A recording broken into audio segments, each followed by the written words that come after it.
where's Danny and his bitch? It's my platform, baby, come stream on Twitch. I like 'em crazy. Yeah, Danny fucking rich, girls don't be lazy. Put some energy in that clip. Go buy a hot tub, strip down, shawty loves the fit. And Danny's 60, but still wants some off that drip. Don't wear the safety, Twitch con, young, wild and free. These baddies chase me, but don't bring security.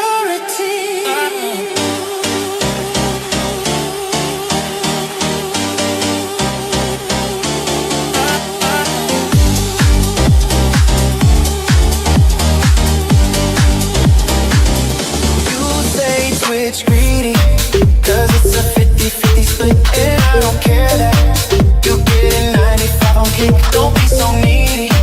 Yeah, this a Gucci coming hit. If you're not happy, you can always leave it quick. Cause we got baddies, that's the most important bit. Come round and blow off.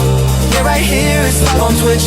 It's a softcore side. We got the girlies getting lit. Take all your clothes off. Get down and flash your tits.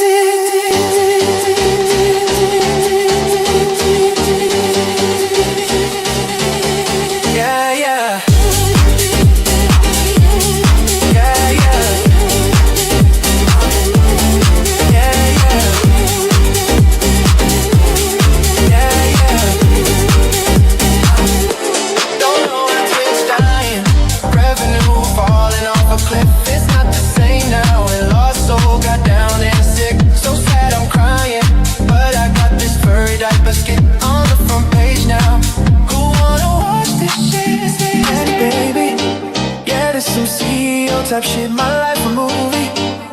TwitchCon, what's off the grid? I'ma watch some streams now. Chill out, cool off a bit. See you in the next one. Gucci marks generated the shit.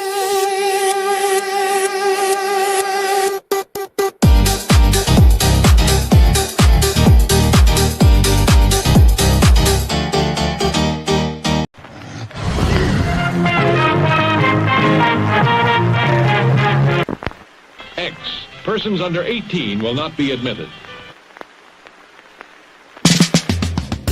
In a world where a checkered flag is just the start, meet Ryan Wheeler, the would-be champ who seems to have run his last lap. But when a mysterious figure offers Ryan a dark bargain, promising the throne of speed, he strikes a deal with the devil that will make him ride and die.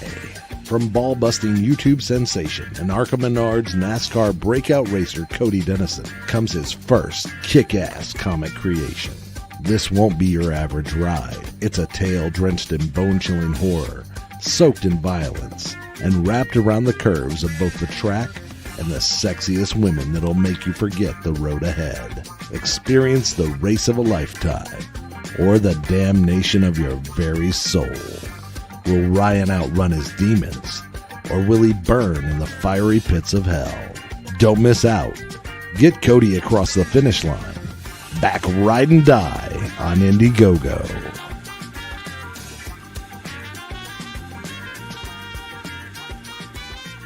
I have read a lot of books, and I think I'm a smart man here.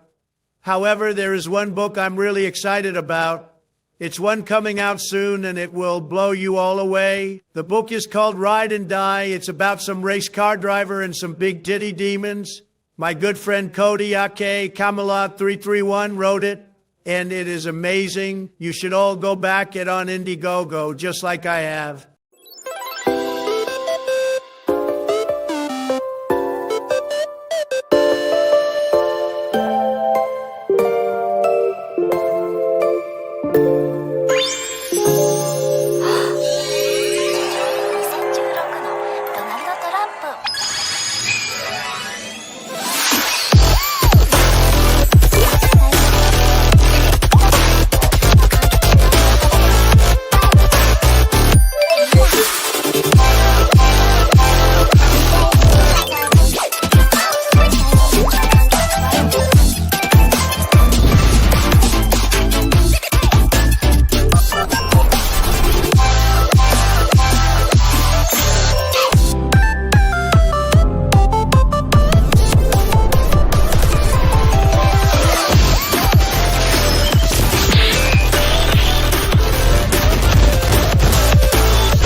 Hey, you.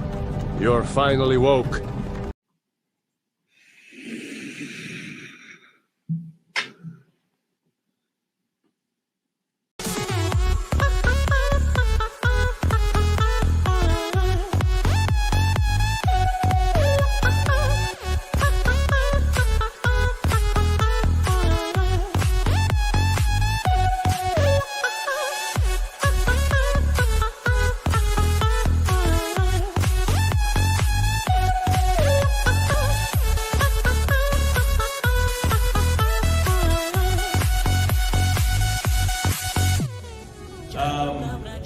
Are you guys aware that we almost see no titties in movies anymore? And we only see dicks.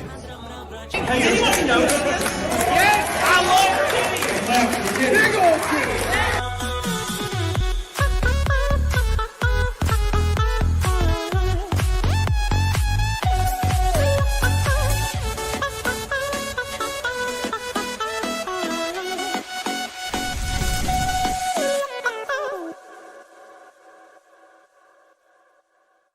Oh my gosh, can you believe it? We're back on this beautiful, illustrious Saturday with Cecil streaming over me and ruining my entire life because that's what he did. He tells me, no shit, he tells me, hey man, I don't do the weekends. And I'm like, bet, at least I have Saturday. And guess what he did today?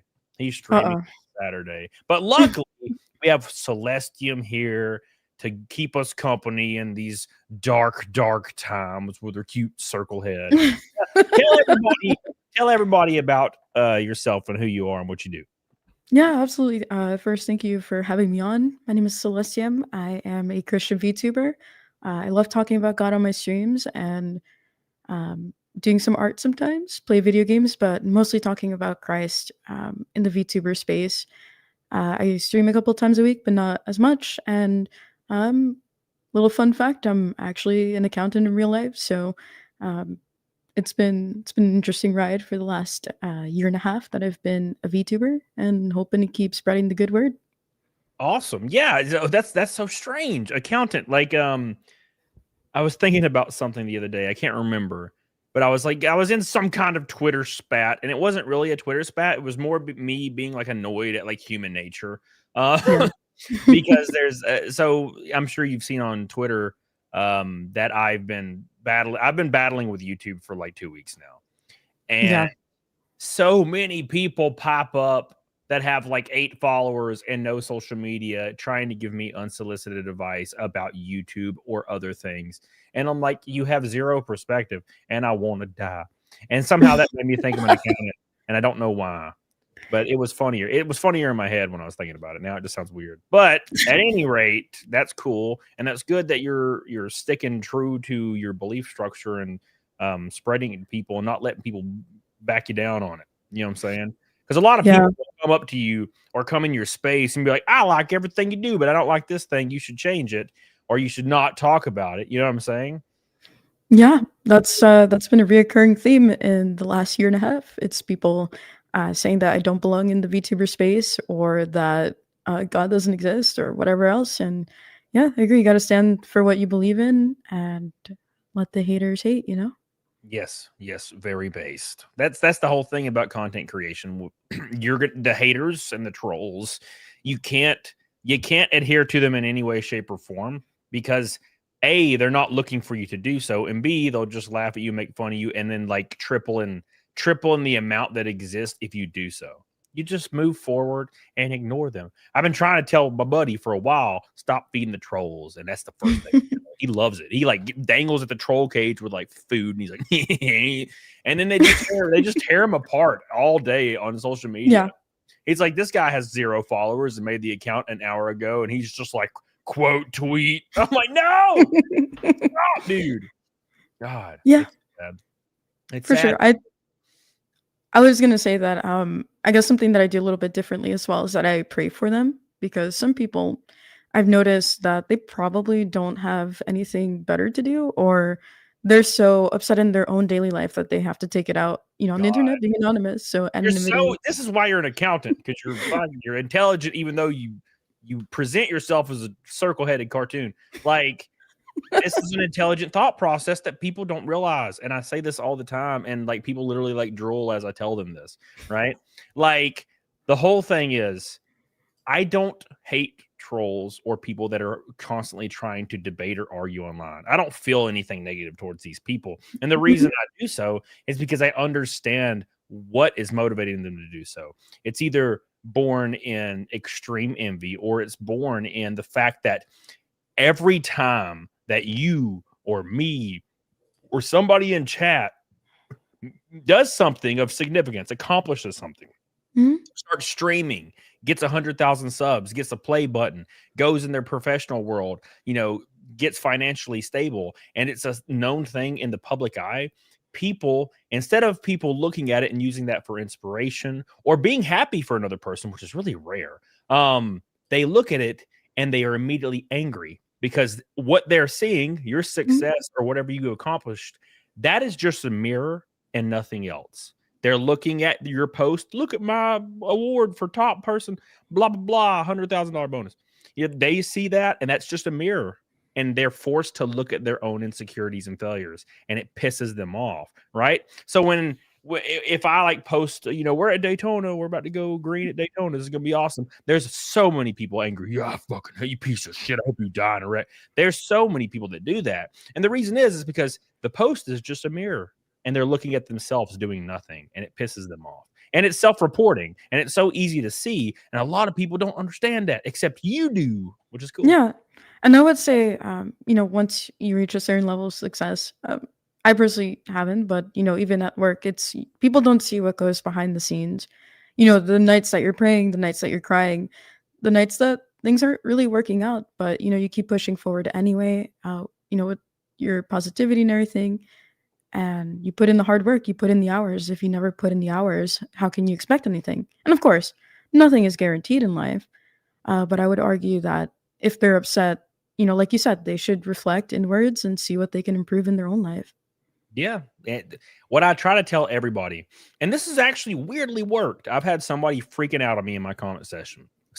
And when they're being really hysterical about it, it's driven from something else. You don't actually hate a random content creator you've never met that much, that passion. There's just no way.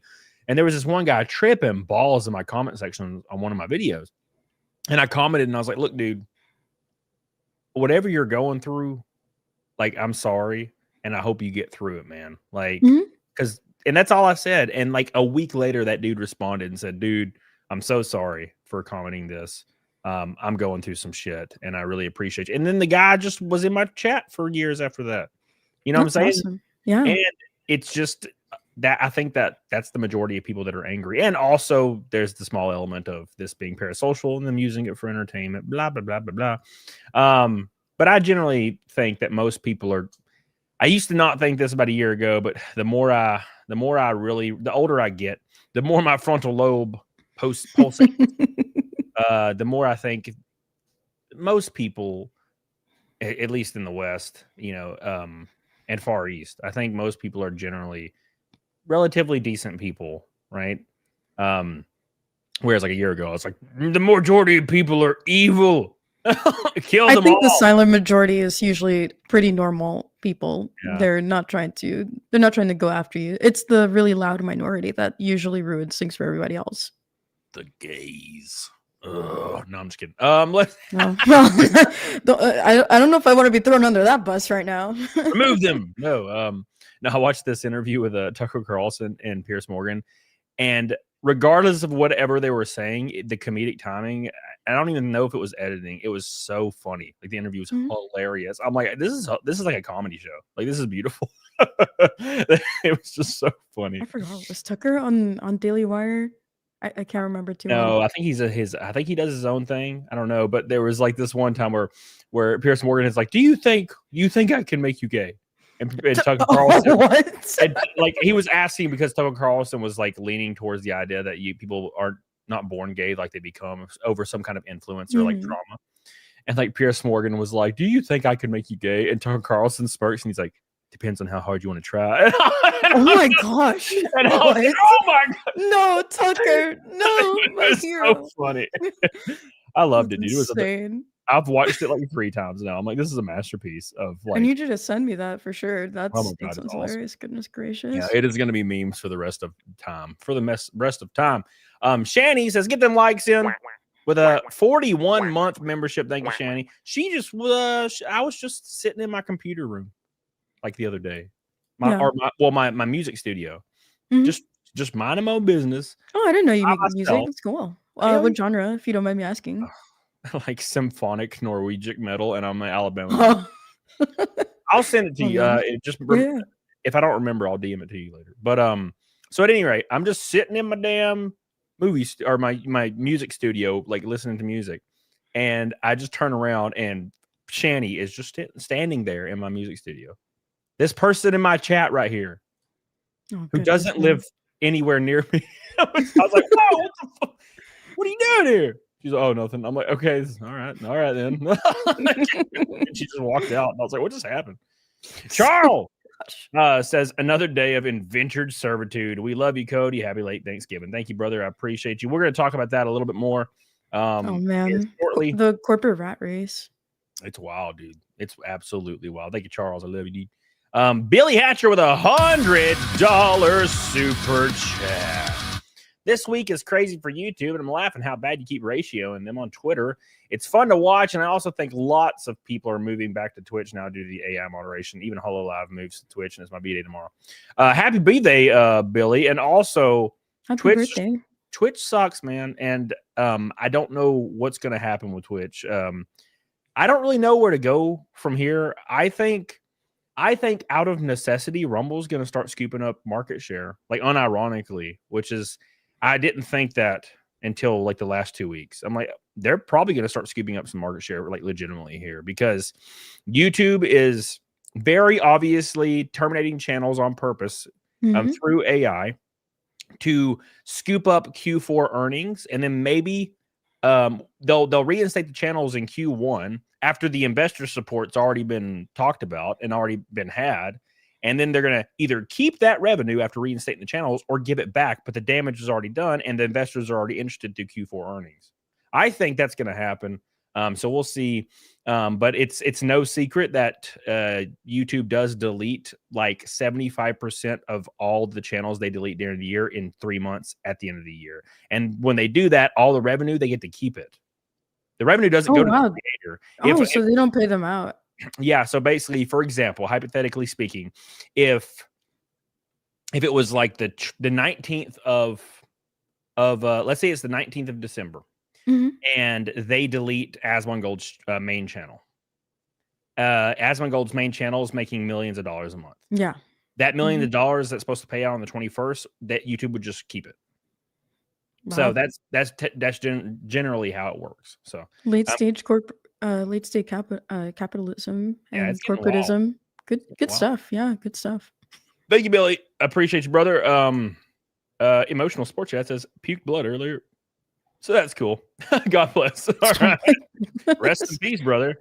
Rest in peace. Pray for you that you feel better. Yeah, Sean almost did that last night. He was drunker than hell. I went to his Discord to like talk to him, and he just got blitzed. And I'm like, I'm just sitting here like this, watching him get blitzed because I can't drink. You know. Yeah, gotta hold back. It's good to be of sober mind. Wasabi says, when you realize hatred comes from a deep internal place, you can begin to heal and grow. Do not hate evil, pity it, and most importantly, pray for those affected by demons. Prayer is the best weapon. Thank you, Wasabi. I appreciate you, brother. I love you. I love you, Wasabi. You're so good to me. Real quick, shout out to the boys in blue. We are a pink and an orange away from a rainbow night.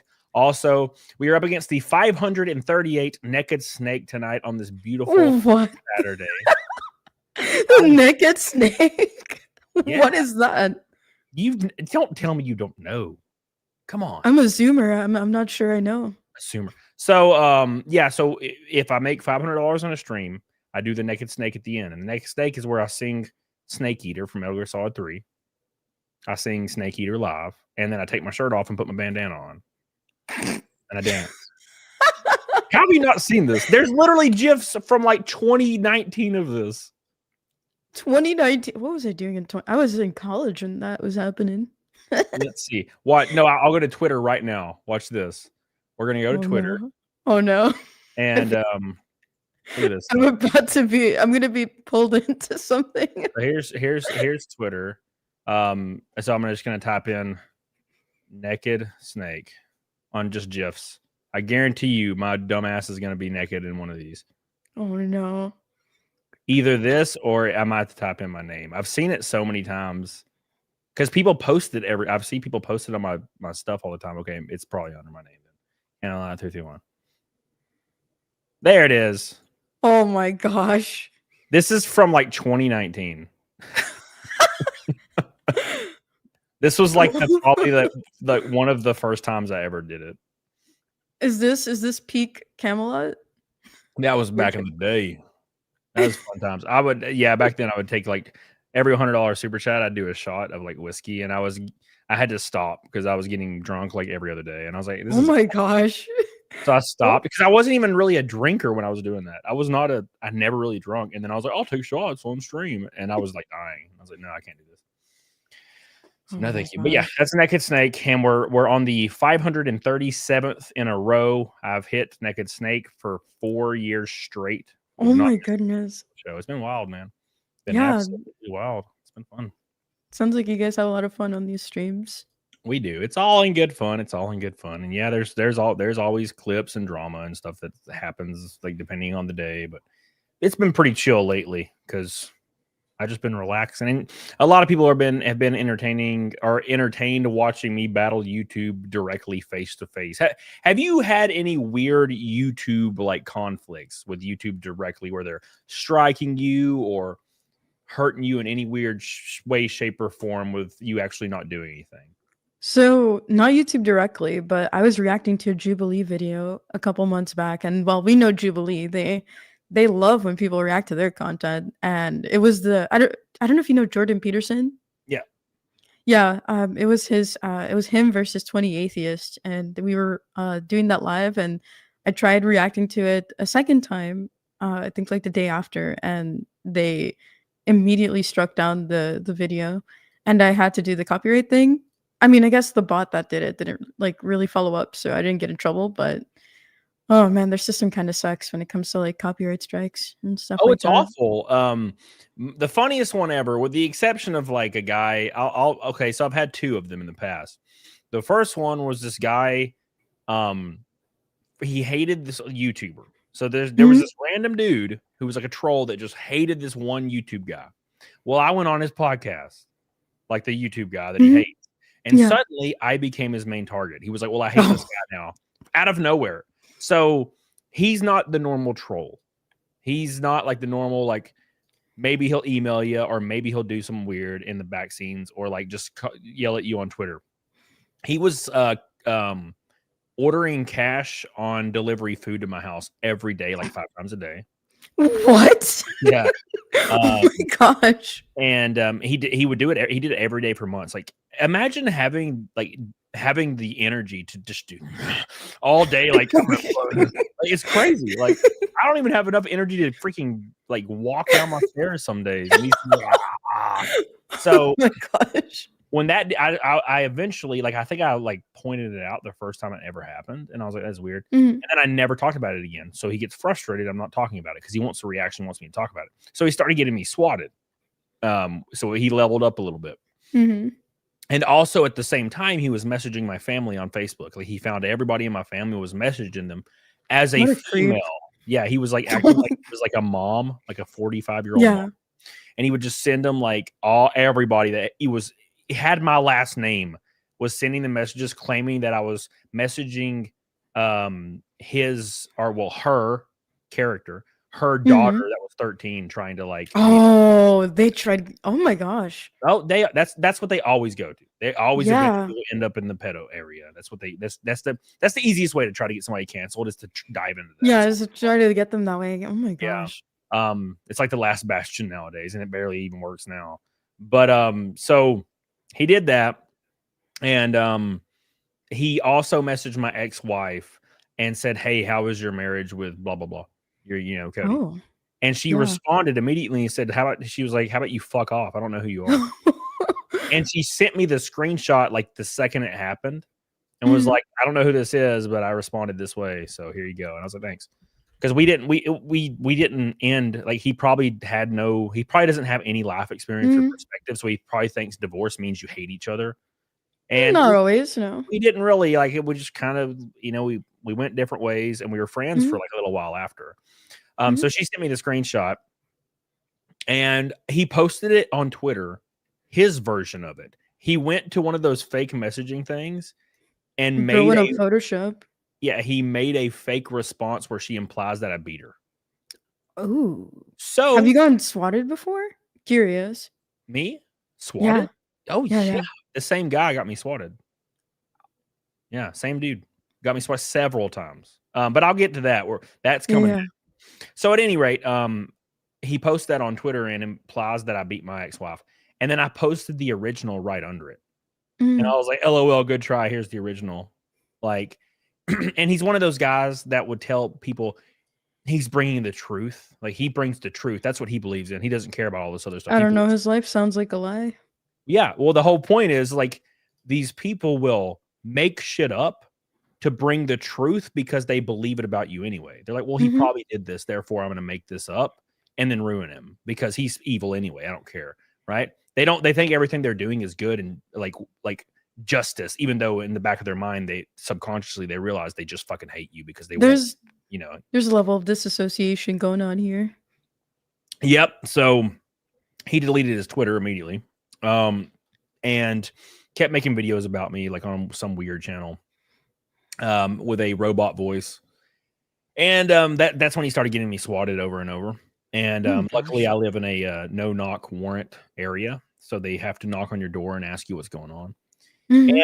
And it was fine. There's a couple police, and they were like really weirdly, like, weird at first. But once it started happening a lot, and I told them, I asked them if it was this email, like anonymous email, and they're like, yeah. And I was like, all right. And then they chilled out really quick. Mhm.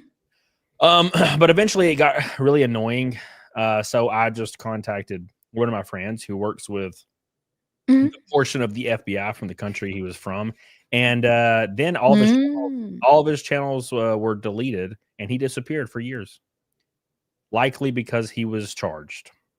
Yeah. That's how Yeah, you stop people, when they wanna double down and you have, like, the power to do so. You gotta show a little bit of force, show them the consequences.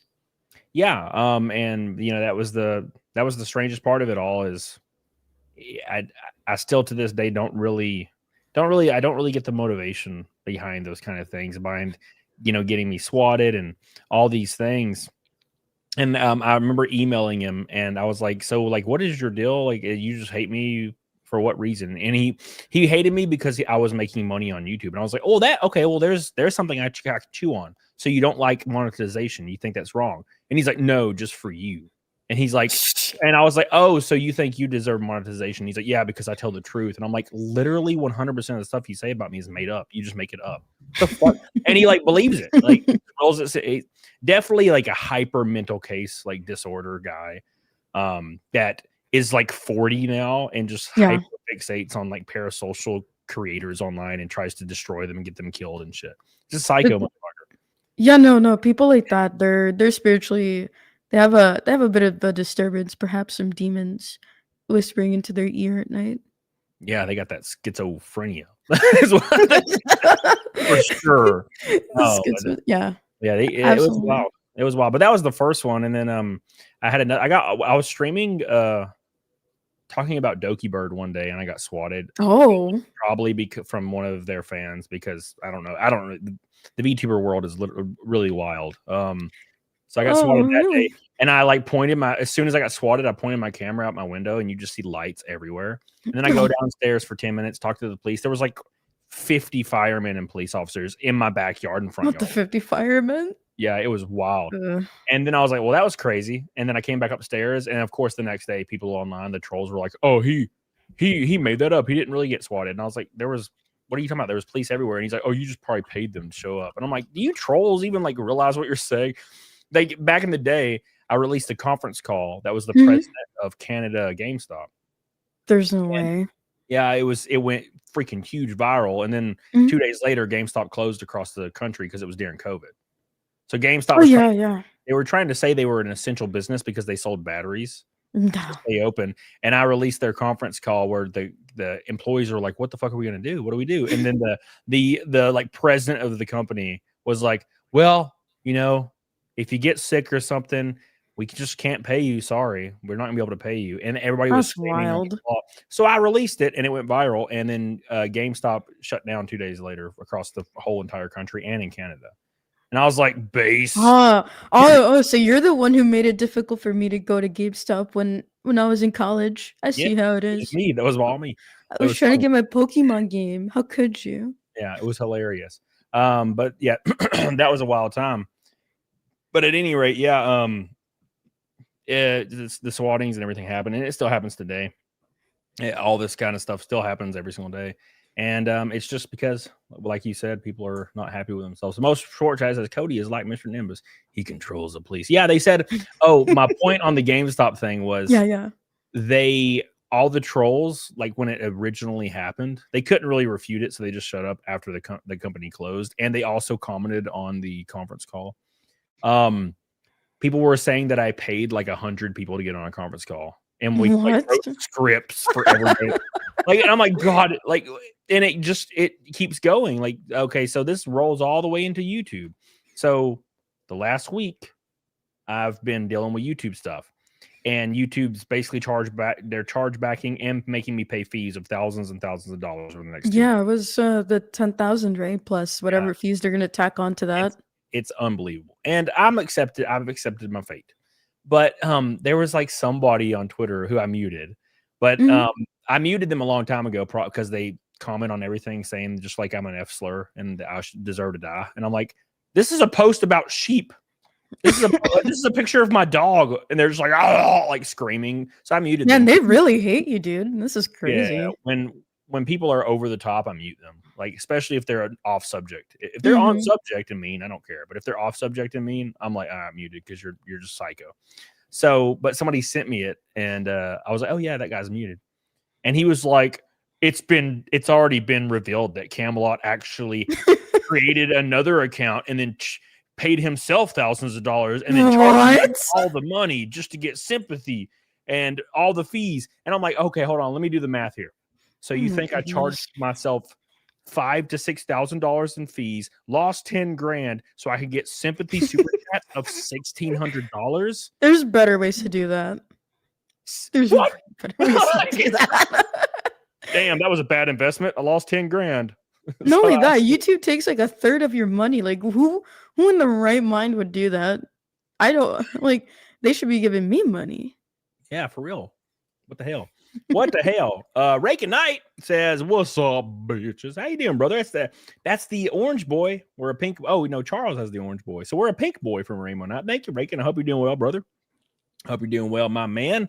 We're chilling out, we're hanging out, and we're having a good ass time doing it. So what is your schedule look like, Celestium? What do you do? So you I know I've popped in your streams where you were doing Bible readings. Yeah, What yeah. other kind of stuff do you do as well? So I don't do as much gaming anymore, but I've been trying to get into React content, honestly, because the world is a crazy place and there's a lot of crazy things going on. So I try to spin like kind of a Christian perspective on it and connect it to the Bible or kind of just my own general experiences. I mean, I'm not really old per se, so I don't have a ton of life experience, but you can kind of start seeing between the lines. Like any person with like a brain, I hope can see between the lines that Western society is on the brink of collapse. And maybe some people are happy about that. Maybe it's about time. But I'm not a perfect person, but I can definitely see that if we keep going this way, birth rate is going to drop and all that other stuff. And I guess when it comes to women and feminism, kind of upset about that, but yeah, and if I'm not doing that, I'm playing video games with my friends. Took a little bit of a break recently because working a full-time job and being a content creator is not easy at all. And I'm Okay, pretty no. early on, so got a long way to go. Yeah, I got fired from my job, so I had to do YouTube full time. Oh, really? Do you mind Yeah. me asking what you were doing before? Yeah, I want to touch on something you said after I tell you this story, and hopefully I Yeah. remember. So, I was working at Walmart as a district manager, and Oh. I had left GameStop, Mhm. obviously, Yeah. And then I chill. I left GameStop in 2018, and for like 4 or 5 months, I was streaming like Resident Evil speedruns on Twitch, getting my bearings, and hooking up with girls like every single day off of Tinder, because I was like, my ex-wife had just left. This is all. It Oh. was a wild time. This is a long time Oh ago. man, yeah. Very long time ago. It was, and a little tidbit about that. It was so shocking how the amount of women who were engaged, married, or in a relationship. It was like 70% Yeah. of them. I It was- can chime in on that because well, before I came back to Christ, I was also on the app looking for Wow. some Exposed. Somebody clip this. Look, this was before I gave my life back to Christ, you know? I was looking for someone to game with and stuff and be done with. But yeah, no, I noticed that a lot of women, and I think even now, you know, like inappropriate pictures or single moms, and it's just a lot of broken people out there. My generation's kind of cooked when it comes to relationships, I'm not gonna lie. Well, that's feminism's fault, kind of. Yeah. Anyway, so I was working at Walmart, and I started doing YouTube videos about GameStop, and they were just blowing the hell up. And I was like, "This is Yeah. great." So I was like, kind of running out of ideas because every video was a GameStop story. Because I had a lot of stories because I was there for 11 years, and I had some wacky characters, and I had little animations of the characters and shit. So, I've been working at Walmart for, I don't know, a year and 3 months at this Mhm. point. And so I made a Walmart video. Oh, And it was no. like, Oh, why no. working at Walmart's terrible or something. I don't remember. And it went nuclear. It got like 400,000 views or something. Goodness gracious. Yeah, and I got fired like 2 days later. And it was well within But their hey, they got press, you know? All press is good press, no? Even it was bad well press? they were well within their right to do so, because it was Yeah. I definitely wasn't supposed to do that. So Yeah. so I was at, I think I was at like 48K subs or 52. And I Mhm. was like, well, I guess I'll do YouTube full time and see what happens. And You took the dive, yeah. that's what I did. So it all worked out. But at any rate, you said something. You said you feel like we're watching the fall of Western, like the Western culture. What can you like nail down exactly what you see that's leading up to this? What's the cause of this exactly? Like, elaborate. I could be wrong, but I think the US is in a recession, or we're really close to officially getting into one. The bubble is going to pop. COVID I have my thoughts on COVID, but I don't want to be a conspiracy theorist. I don't know how far I can go on your stream about that. But COVID was terrible for a lot of reasons. You know, people passing away, the wonderful thing that we had to put in our veins, and they printed money like crazy here in the U.S. I don't know internationally, but after that, you know, a lot of, especially for people my generation who already found it really difficult to like socialize, it really stunted a lot of people. And so a lot of people are now chronically online Yep. and they don't know how to communicate. And I'm not saying that I'm the best at communication, but I do see the effects of that. And feminism, of course, has been a thing for decades now, but it gave people who probably shouldn't have a voice on the internet a voice on the internet. So they granted, a lot of them have made themselves clowns and they're getting clowned on, but it made a lot of people think that they could do whatever they want and kind of do OnlyFans and all of that other stuff to make money. And I am not a fan of sexual things, to be honest, but I believe sex is a sacred thing, as the Bible says. And it's just topsy turvy. Men being women, women being men. A lot of liberalism. I consider myself to be conservative slash traditionalist. It's something that I've been working on, getting out of that feminist mindset. You know, they tell you go to college, go make money, go be a girl boss, do whatever you want. And I don't think that's, you know, right. I think we should all have jobs to survive, but I don't know. There's this attitude. Everything's just topsy turvy. So combined with this recession that we're probably in or going to be in very soon, I think the bubble's just going to pop. And it's not just economic, but spiritually, people are devoid of any empathy, of any love. And like you were saying, people coming after you, swatting you, just trying to bring you down. imagine that. Like if we were a much more tame society, I don't think things like that would be happening. But we live in a society, as they say. Yeah, I agree 100% with all those things. Yeah, obviously, I've never really been religious. I grew up in rural Alabama Hmm. and was forced to go to all kinds of different kinds of churches, through hanging out with my friends. And it never, for some reason, it just never really clicked with me.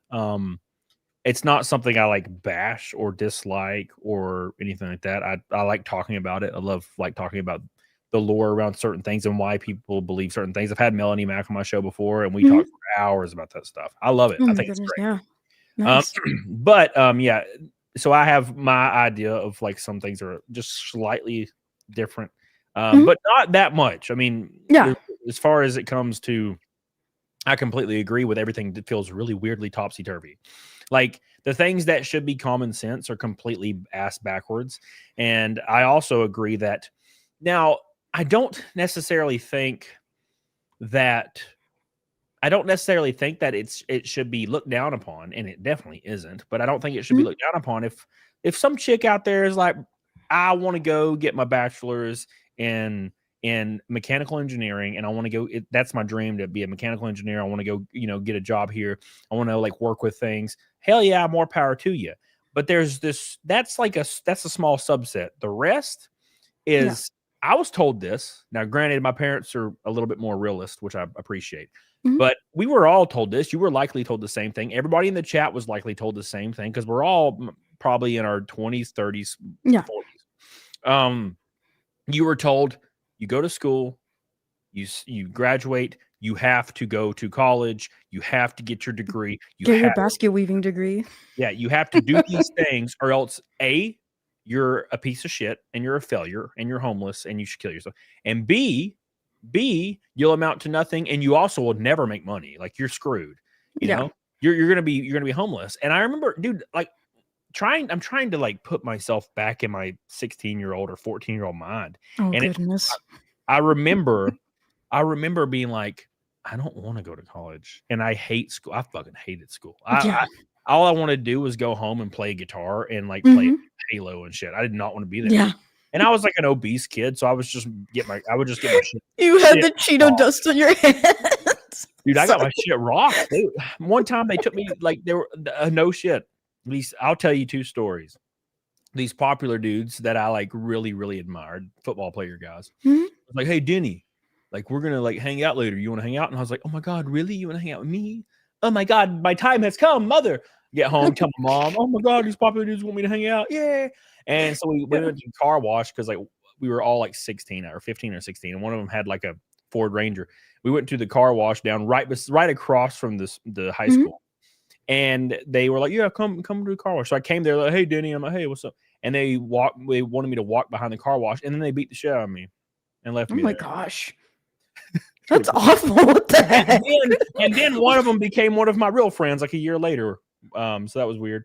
But at any rate, and then of course when I was in I think it was 6th or 7th, it was 7th grade. The most Mhm. popular girl in school, which I had a crush on, obviously, because that's how that worked, asked me to be her boyfriend in front of everybody. And I was like, Oh. what? Oh my God, yes. And then like, Every dude's dream. yeah, and then like a week later at break, she like got up and made an announcement like to everybody, and everybody got quiet, and then she like broke up with me and laughed, and everybody laughed. It was pretty brutal. Aw. I just was What a like, jerk. I weirdly did not feel embarrassment. I just was just like, okay, this is weird. And I just went back to what I was doing. Thank God I didn't feel that emotion. I still No, don't. you recovered quick. That's good. Most people would be like, my life is over. She broke up with me, dude. Yeah, I don't know. I just didn't have a sense of an embarrassment, which I think probably hurt me in ways, but also helped me in a few ways. Yeah, it depends. Sometimes thick skin doesn't hurt to Yeah, have. but I put myself back in my 14-year-old self, and I remember hating school and hating college, and my parents and other people telling me you have to go to college or else you're gonna have no money and be able to amount to nothing. And I remember being like, man, that's gonna suck when I get older and I won't be able to do it. I'll just like I Mhm. don't know what I'm gonna do. I'm just gonna, I guess, exist and be really poor my whole life. I just thought I was gonna end up poor, you know. Hey, look at you now. And that's because of that rhetoric. And my parents didn't do that. My parents like, you need to go to college. But if you don't want to go to college, like you can go to trade school. My dad's a welder. He's like, I can take you in to the union. We can do all these things. Like there's things you can do. So don't worry about it. If you can't like afford college, you don't get a scholarship. And I was like, okay. And then I just quit school anyways. It didn't matter. Oh my gosh. But that's what I was told. That's what everybody was told. Everybody in the chat was told, you better get your 4-year. So we have an entire, we have like 3 generations now of kids that like all went to get degrees. 90% of them are useless and they can't do anything with them. They're in debt now. And that makes them feel the spite. Also makes them feel pretentious. Like they're, or it makes them pretentious. Unironically, they think they're like, well, I got a degree, therefore I'm smart and you are dumb. No, I think most people, especially nowadays with the way that the education system is, it definitely failed my generation big time. I don't know about wait, you are a millennial, right? Like older millennial? Yeah, I'm 4 years past. So I'm like a 4th year millennial. Yeah. We were sold a dream that is crumbling right before our eyes. Yep. Oh, I wanted to clarify the career thing. I think that women, it's fine for them to have careers. Like we all need to work and make money to survive. Not everyone is privileged. But some women, and again, you can do whatever you want with your life. I always say that.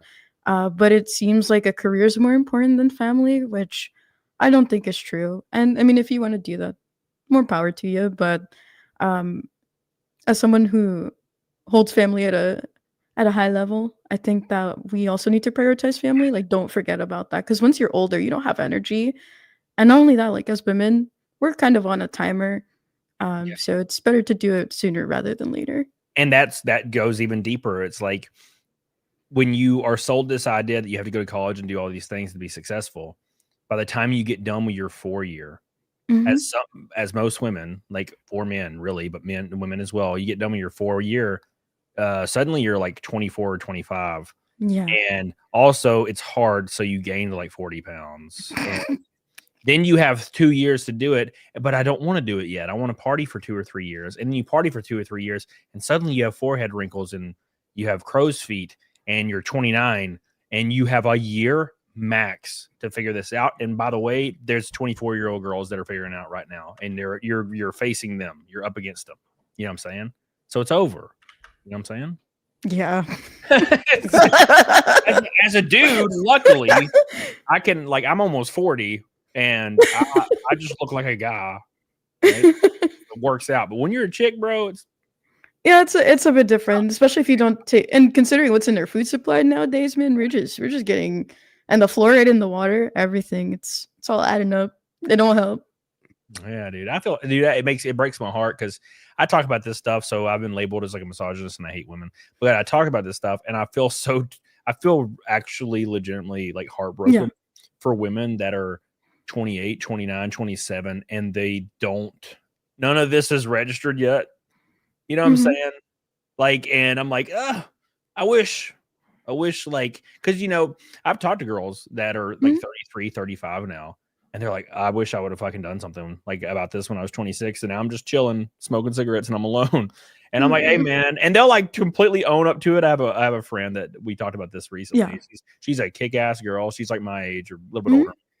And she's not a bad looking chick at all, you know, but you know, when you're up against a 24-year-old girl, you're fucked. And you know, she's like takes it all in stride. She's like, I'm totally cool with dying alone. I'm prepared. She smokes a cigarette, and I'm like, you're a badass. That's I wish it could happen for you, but she's cool as fuck.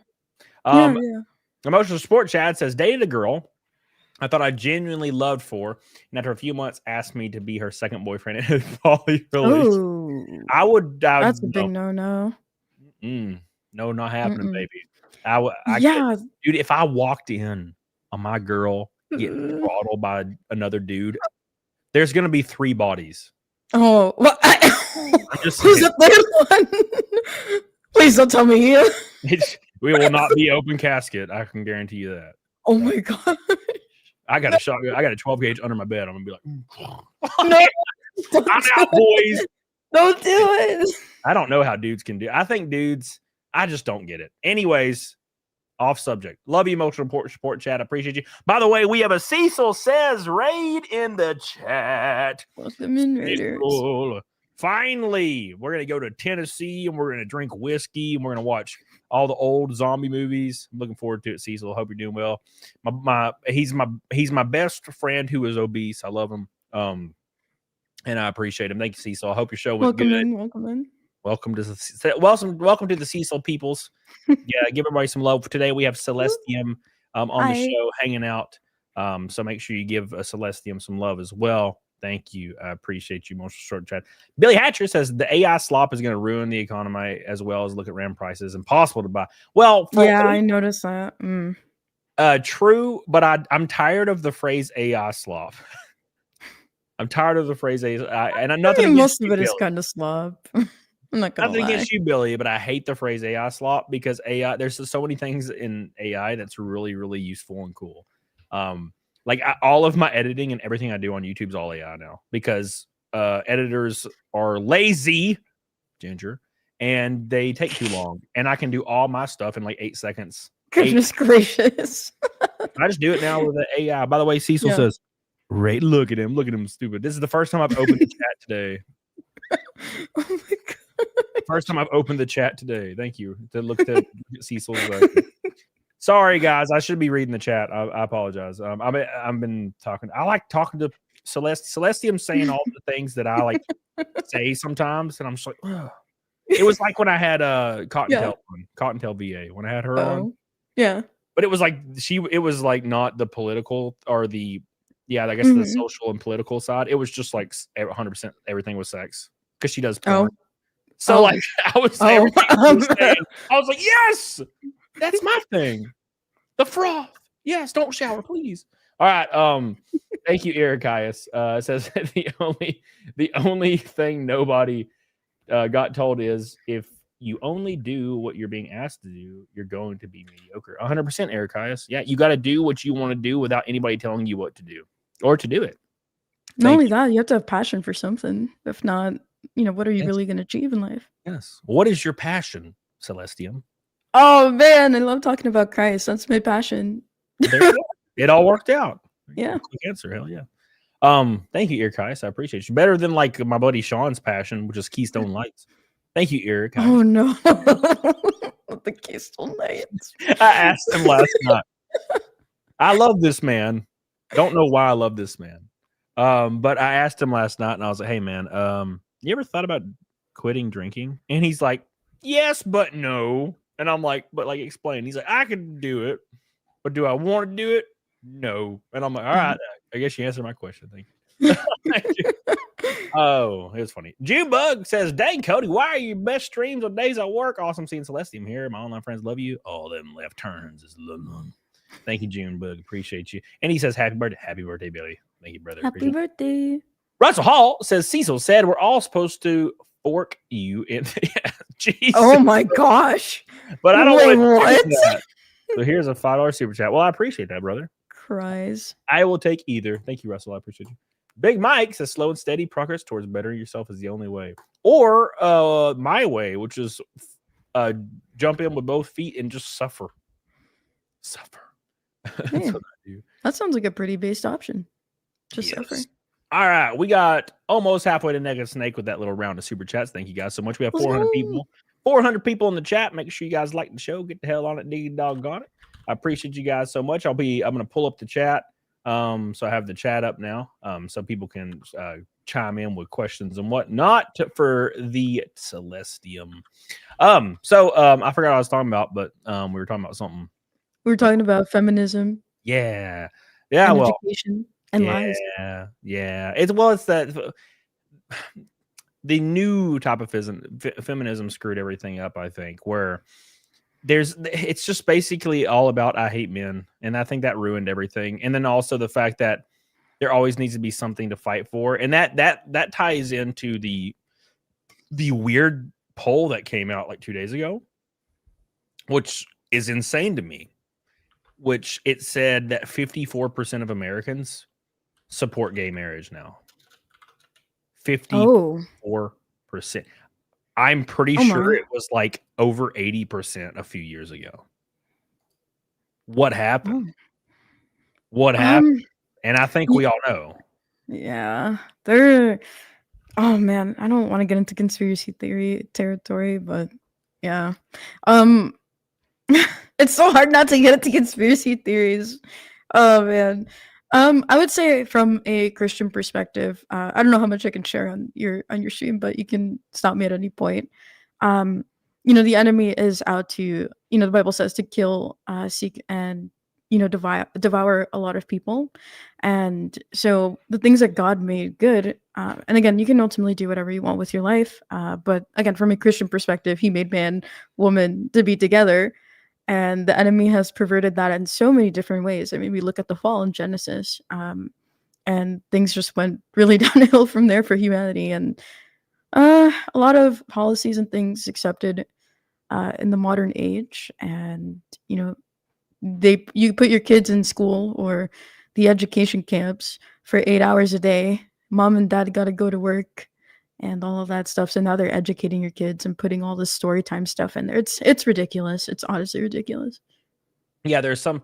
Well, there's like, okay, so could there be some kind of shadow force, or is it individuals that want control and want power and want to use? Because a lot of people will use children to garner that power. They're like, okay, I feel power over these children and raising these children and having some kind of influence for their ideology or something to that nature. And I think ultimately what happened is with specifically the gay marriage support, which I support. I've always supported it since I was a kid, and nothing's really changed. I've never really seen a problem with it, from my, personal life experience. Yeah. But I think there was progress made in that area for those people. And there was like, it was celebratory. We celebrated. Everybody's like, yeah, it happened. And then there was like, okay, the work's not done. We have to keep going and we have to move further. And it got to the point where their focus was trained right on small children, and that destroyed the movement, because you're never going to get people in middle America, or most people in any place, but especially not middle America or rural America. You're not going to get those people on board with saying that you should feed your children medicine to stop their puberty, and then you're going to tell them, oh, by the way, after we stop your puberty, you can just reverse it. And it's like, wait a second, but I'm looking at this data right here that says, things about micropenis and sterilization and stuff. They're like, oh, that only happens sometimes, but it's actually every time. And it destroys these people's lives for the rest of their life. And they're like, oh, and we're going to make it legal by law. And also, if you don't agree to do this because your child said they like Barbie dolls instead of, Tonka trucks at 9 years old, take your child away from you. And we're going to do it ourselves. Middle America was never going to get on board with that. And that took, and the layman person that's not really involved in like looking at what's happening in society and looking at what's happening politically, they're not involved. They're just seeing what's being fed to them. What's being fed to them is, this is what we want to do to your children. And now all of these, you got 350 million people that weren't aware of this thing 5 years ago. Now they're aware of it, and they're like, absolutely fucking not. So all those people are just assuming that it's, oh, this is a movement has something to do with the gay movement. Therefore, I don't support anything the gay men or gay women want. I don't support any of it across the board, 0%. And that's why I think that level of fatigue dropped the approval or support of gay marriage like almost by half. And I think that sucks. That sucks. But these people are basically losing everything because the other people in the group that hijacked it on their behalf for some reason completely destroyed the movement irreparably forever. It's gone because they train their focus on children. Yeah. You can't do that. You can can't. anything, but as soon as it's children, you're done. I would say in general is if you can control the youth, you're controlling the next generation of voters. You're controlling the next generation of business owners. They have their narratives that they want to spin, and they want to sedate the people so that when real issues come up, they're kind of zombies towards it. And I know that's kind of leaning into more conspiracy things, but think about it. If you have the power, it's a power game at the end of the day. I agree. It's awful. Thank you, Sean. I appreciate you. Thank you, Shandy. I appreciate you for gifting memberships. We're almost halfway. Yeah, the Tea part of the LGB definitely ruined a lot for them. They really did. Well, and here's something. I don't entirely agree, but I do agree with the sentiment. So I think, because, I mean, trans people have been around for a long time. In the legitimate form where like it's a very small percentage of people Mhm. that are suffering from gender dysphoria, and they're living Yeah. their lives that way, and they're not really hurting anybody. It's a very small percentage of people. That's Yeah. fine. That's been around for a long time. Mhm. Then it became goth. It became a social contagion. When I was in 8th grade, half Mhm. of the 8th grade class were goth kids. Oh, There goodness was like gracious. 50 of them. Yeah. And then a year and a half later, they were emo kids. And then a year after that, they all were just preppy again. That's how fast that was. It became a social contagion. And Mhm. I know people, like, especially people that support these kind of things, they hear this and they get really mad because this is not a phase. This is my life. And so I think the social contagion became like 12, 13-year-old kids like, oh, I'm trans, I'm a non-binary. And that percentage went from 1% to like 25%. You don't even know what color you like. Yeah. 20 a few years ago, a poll came out from teenagers that identify as trans, and it went from like 1% a couple years ago or 10 years ago to like 30%. It became, That's because insane. in my view, it was the popular thing to do. It was what, it was the popular thing. And anyway, so that happened. And then within a year, it became hyper unpopular. And all of a sudden, the self-identified trans rates dropped by like 15% in like 2 months because it was a social contagion. And now you have all these people that some of them that did irreparable damage to themselves. Like Yeah. Mhm. they were just in a social contagion. And those are the people. So those people that are desperately trying to look for affirmation and fit in, just for who they are, not even for being trans, that was the group that Right. welcomed them in. And Mhm. now you had 15% of these people that I think were suffering from a social contagion that destroyed the representation of the 0.3% of people that were legitimately trans people. Right. So, because they were just quiet and chilling, and Yeah. we are living our lives already, we're fine. And then you had these people over here who are on social media screaming and going batshit insane 24/7 at everything they saw. You couldn't say anything. If dude, I saw it so many times where there would be a good, like a well-meaning, good-hearted Mhm. liberal would be like, this is wrong, like that this trans person is blah blah blah, and then they would accidentally in their wall of text misgender them, just accidentally, and Yeah, the and they go entire berserk. community would just quote tweeting, oh my god, cancel, fuck.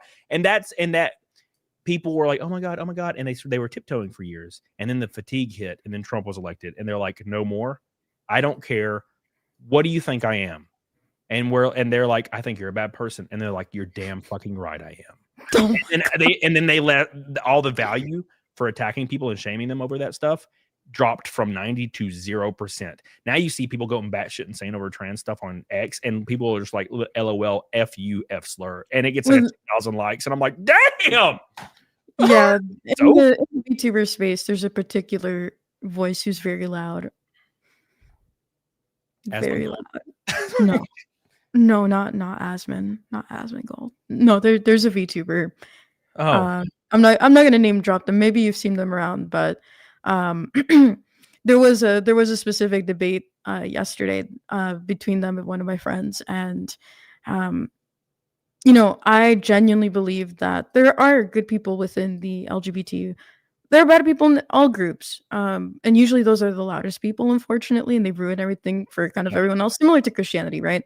I think most Christians, like I would say, like 95% of Christians are pretty solid people. It's just that small 5% that can be really obnoxious, and they ruin it for everyone else. So, I do agree with you there. There's good, there's bad people. Right.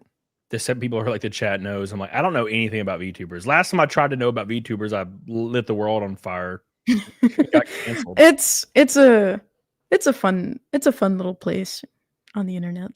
Yeah, well, it happens. Oh, I like it. I've always liked VTubers. I like talking to people, and yeah, and then I ruined all that for a while, so I had to get away from it. Yeah. Because you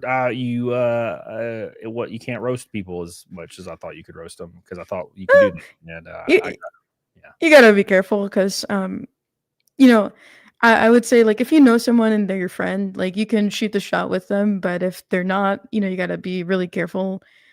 Especially when it comes to, I would say with VTubers, one of the big things that I enjoy is like anonymity. I can be Yeah. more myself. As it's kind of weird when people try everything in their power to kind of like expose you because they want to play gotcha because they didn't like something that you said or something like that. That's been a big thing in this space, unfortunately. Well, it's I would say the internet is hyper parasocial. Um, Yeah. there's you can't get away from it. I mean, Yeah. people are looking for groups to fit into, and Mhm. in 1998 or 2004, the only group you were fitting into was like people in your neighborhood, or maybe you went to the bar, or maybe you got on like the Windows 98 and get into a chat. Yeah. Now, now you have all these people that are desperate to find communities they can Yeah. relate to and fit into, and it becomes their thing. I mean, I got people in my chat that are here all the time, like MA and Nick Stellar, Who's and Chody? that's me apparently. Oh Um, my gosh. Cicadia, Do Chronic. I mean, these people are in here all the time, and Yeah. it's because it's a community like they like to be in, and they fit in, and they enjoy Mhm. it. They enjoy the people involved, and that's a good thing. But then Yeah, absolutely. you have the negative aspect of the parasocial nature, where people understand that it can be profitable. So when drama starts, people there'll be 100 people in that community that all try to roll up in it and make it exciting. Yeah. Yeah. And I never partake, and it's always ruined everything. And it's always funny because it got kind of well known that I don't care. And it's not that I'm like angry or not angry about whatever beef somebody tries to make up. I'm not passionate about it, so I just don't even care. Yeah. I'll It's see better something to stay out and of it. I'll see something and be like, "Oh, okay, cool," and I'll put my phone down and I'll just keep playing guitar or something. It doesn't bother me. So stuff would stop happening for years, and then you would see this Mhm. creator out of nowhere just like call me out on Twitter. Some like mid-sized creators can't piece of shit and derp, derp, derp, derp, derp, and I just don't even respond. And they'll do it 5 more times and be like frustrated. I'm not responding, and I'm like, I don't do. Do you not know who I don't do that? I don't do YouTube. It's gay and lame, and I don't care. I just don't care. And they're like blown away because like, fuck, I thought I was going to be able to get some clout if I just yelled at him hard enough. I'm like, no, I don't do that shit. That's lame. I don't. Yeah. It's not fun for me, so I don't care. Yeah, not only that, I just think like I guess kind of piggybacking on what you're saying, it's like I think drama is one of like if you're on the receiving end, it's a good opportunity for you to show that you're the bigger person. But if you're the one starting it for clout or to grow, it's just I don't know, pick up a hobby, get a talent, and go out there and build it. I'm sure for you, your journey has been a very interesting one and one full of blood, sweat, and tears. And it takes time. People don't understand really what goes behind it, and they want the easy access to fame. Yeah, 100%. And I've always thought it was wild. I don't understand it, and it's fine. So that's it. That's fine. Yeah. Patty's Parlor says, Cody earlier asked, "What do you do? What do I do?" Because my hater makes. Oh, what do I do? Like to people that like go after me? Nothing. Because my hater makes AI not for safe work content on my wife. I can't afford to do Oh. it, but I want to stop. Here's my terrible advice that you're not gonna like. Ignore it, because the more you fight it, the more it'll get 10 times worse. 10 times worse. So I would definitely avoid that. Because that's the only thing that gives them power is you reacting, because that's what they're looking for. Yeah. And it's I power. It's gonna be. I Yeah. had somebody I have like a email for my VTuber. I have an email for commissions when I used to do art commissions, and I have a business email for any future related sponsorships and things. And I don't know who it is, and I don't know how much of my drama but like when I got in trouble for the Roblox thing, there was this one person who just kept signing me up for a bunch of these random newsletters. Some of them were really inappropriate, but then others were like, how to be a better Christian or whatever, because they were upset at me because I gave my perspective as a Christian about the LGBT, and they didn't like that. So I had to. It was so annoying, but you gotta ignore it and try not to say anything about it, because the more you say stuff, and they know they can get a response from you, the more power they feel. They go like on this ego trip. It was terrible, but that's how it is. That's the dude that you have to fall in line, and that's how it is. I mean, I've had I've had so many people that have DM'd me over the years, like, "What? How could you bring this person on your podcast that was on your podcast? I don't like them." And I was like, "Well, I didn't fucking ask your permission. I don't know who you are. You're a random viewer. Why would I care what you think? I've never cared what people think." It's like, I don't know if you realize this, but you don't have power over me. This is my thing. You just happen to be here. Like, people will be like, "I don't think you should have this content creator on. I don't think you should do this, or I don't think you." I'm like, Well, it's your show. You get to well, pick. unfortunately, your name is not Cody. Isn't that crazy? It's wild how that just happened. So, anyways, Yeah. Patty's Parlor again with that weird thing that he was talking about. It's incredibly difficult to do. Constantly poisons the well and has a bigger following than me. Start off as a friend before I found out he's the exact kind of lefty he claims to fight. Well, that's usually what happens. Oh boy. That's usually what happens. But yeah, man, again, sorry you're going through that shit, but the best thing you can do is ignore it. And I know it sounds insanely hard, and I know it sounds also like it doesn't make sense. But it's a reaction. They love the reaction. They want the reaction. They want to piss you off. They want to see you squirm, and that's how it's always been, you know. That's what they want, sadly. Yeah. So I'll be praying for you though, Patty. That's awful, especially like, you know, like going after someone's spouse and kids is like, that's like the lowest of the low right there. Yep, 100%.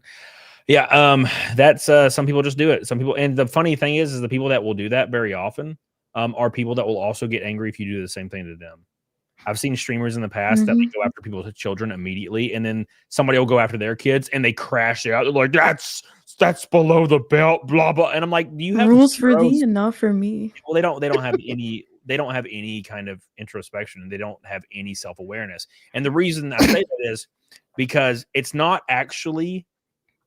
They don't think it's hypocritical because they think them going after your kids is the right thing to do because everything they're based on usually, and I'm usually speaking because it's usually people on the left that do this. Obviously on the right will sometimes too, but I think it's mainly people on the left that will go through for the throat. And the reason they do that is because they believe what they believe is the right thing, and it's to help people, and it's and what you believe will kill people. Therefore, they're trying to save lives. Therefore, no matter what they do to you, any means to an end possible is acceptable. So going after your kids is actually justice. For them. So they don't. But when you go after their kids, it's evil because they think that their belief structure is just better and more morally just and correct and caring. Renee, thank you. Sorry. Oh, you're good, Renee. I love you. I appreciate you. Give me the go, boy. Love you. Appreciate you, Renee Galarza with the gold boy coming in strong. I love you. It's a severe case of cognitive dissonance. Yep. Thank you so much. Thank you, Renee. Appreciate you. Matt all day. MA says ignoring people that are trying to get a reaction is the fast way to get them to forget about you. That's the only way you can do it. And like I said, a ton of new people will come in my community every once in a while, and like I go viral on something, and there'll be a couple of those people that are like, "I'm gonna say something mean, and he's gonna get angry, and I'm gonna clip it, and I'm gonna have all clout." And then they're like, "Cody, you're allegation so and so," and I just read it, and I was like, "Yeah, I agree."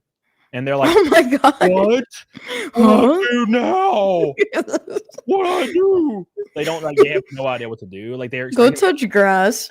That's all I can say. Start crying and like angry and like breaking shit. How dare you come in my chat with it? No, I don't give a fuck. So it's always been very, very silly. I love your reactions; they're great. That's how it is, man. That's how it is. Jeff on the road says, "I'll toss out a parting gift." How you doing, brother? Hope you're doing well, man. I think I talked to you the other day. I don't remember how my mind is starting to turn to mush on my diet because I'm on. Oh my gosh, I'm at the 4th week mark of my diet, and I like sleep 12 hours a day, and I get up and I like claw myself to my breakfast, like my island, and then I make eggs and I stuff it in. Are you doing carnivore? I claw. Well, I do the same diet I've always done since I was in my 20s. I just do a 1,600 calories, 200 grams of protein, 80 carbs. And I do it every day. I eat egg whites, grilled chicken, and like protein bars, protein shakes. And that's pretty much my entire diet for like 90 days. So I was going to say, if you're doing carnivore or like animal based, it's really good to eat the yolk and have some fat. And make sure you get your electrolytes. People forget about that. I just prefer egg whites. I've never really liked milk. You know, But right there. yeah, and I go to the gym twice a day, and I do high intense cardio, and dude, Mm. I'm like Yeah. a zombie. 24/7. But I make it happen Misunderstood. because I got to lose. I want to lose. I want to get down 30 pounds, which Mhm. I am. How much do I weigh right now? I'm 30 pounds will be 169, and right now I'm at 181, and I started at Mm. 199 like 3 or 4 weeks ago.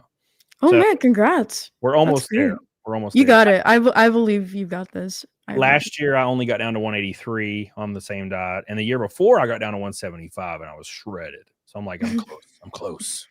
And So you're like pretty tall, right? Too. I'm assuming. I'm 5'11". Yeah. So you gotta. You Gotta have a get different need. Yeah. That's what it's all about. All right, let's jump on the YouTube crash out that we've been going through lately. So if you guys aren't aware, YouTube has been going after me hard on Twitter, and I've been going hard back, and it has been an absolute show. Now, a few days ago, I guess 2 weeks ago, YouTube randomly started taking hundreds of dollars out of my YouTube revenue. It was very shocking. Now, I found out later through YouTube that these were chargebacks through super chats, and they were making me pay the fee, which is a thing. But YouTube's not supposed to allow chargeback based on their own TOS unless it is pure bank fraud, which my chargebacks were not bank fraud. They were buyer's remorse. So that's whatever. But there was nothing I could really do, and they didn't give me a chance to appeal, nor did they give me a notification it was happening or how much, even though their TOS states they have to do all those things. Well, anyways, YouTube then subsequently started deleting channels with millions of subs every other day. So there's been this panic. My entire feed on Twitter is just like million sub channels getting deleted by AI moderation. So I started clowning on YouTube a little bit, and I did not expect the fallout from that on Twitter. And I'm gonna bring up what's been going on Twitter, and it's been a lot of fun. I'm gonna be completely honest. I did not think I was gonna ratio YouTube this many times, but I have ratioed YouTube so many times. So first and foremost, real quick. So this was the first instance of YouTube. Now, I also want to say that YouTube liked my post the other day where I said YouTube told me I was shit out of luck and to kick rocks. YouTube liked that post. No.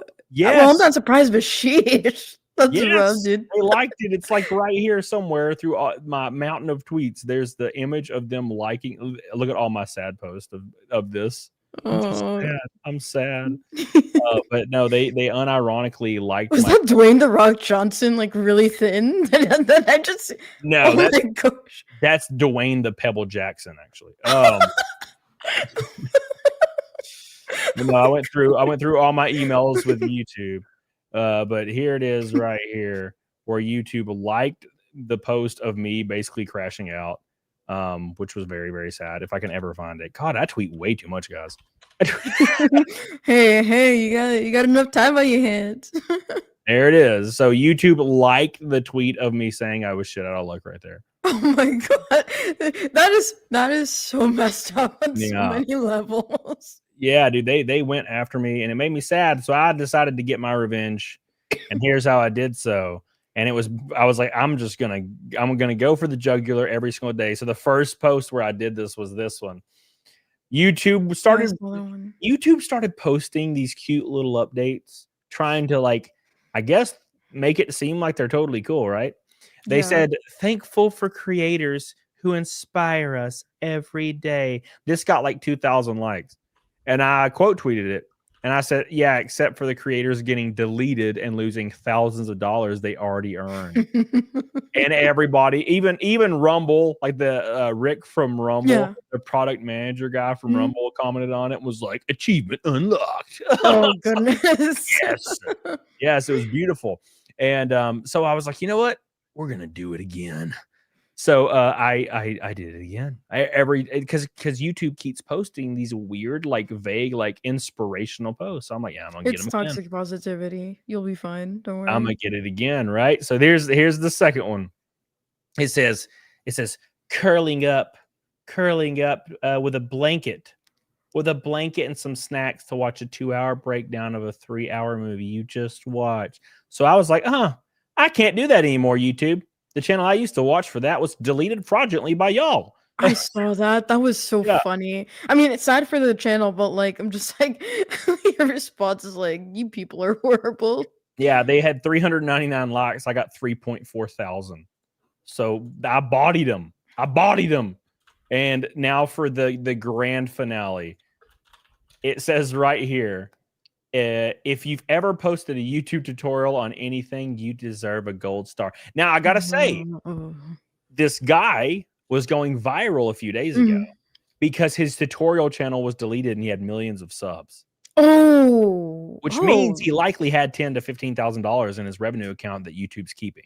Oh my gosh, that's so messed up, dude. Yeah, it's wild. Wow. So I tweeted, they got 8.3 thousand likes, and I quote tweeted it and said, YouTube's got to be trolling. They got caught deleting several tutorial channels this week with millions of subs, and it got 55,000 likes. That's a big one if I've ever seen one. Three ratios to YouTube in 2 days. Get the hell on it, doggone it. Took them down. Yeah.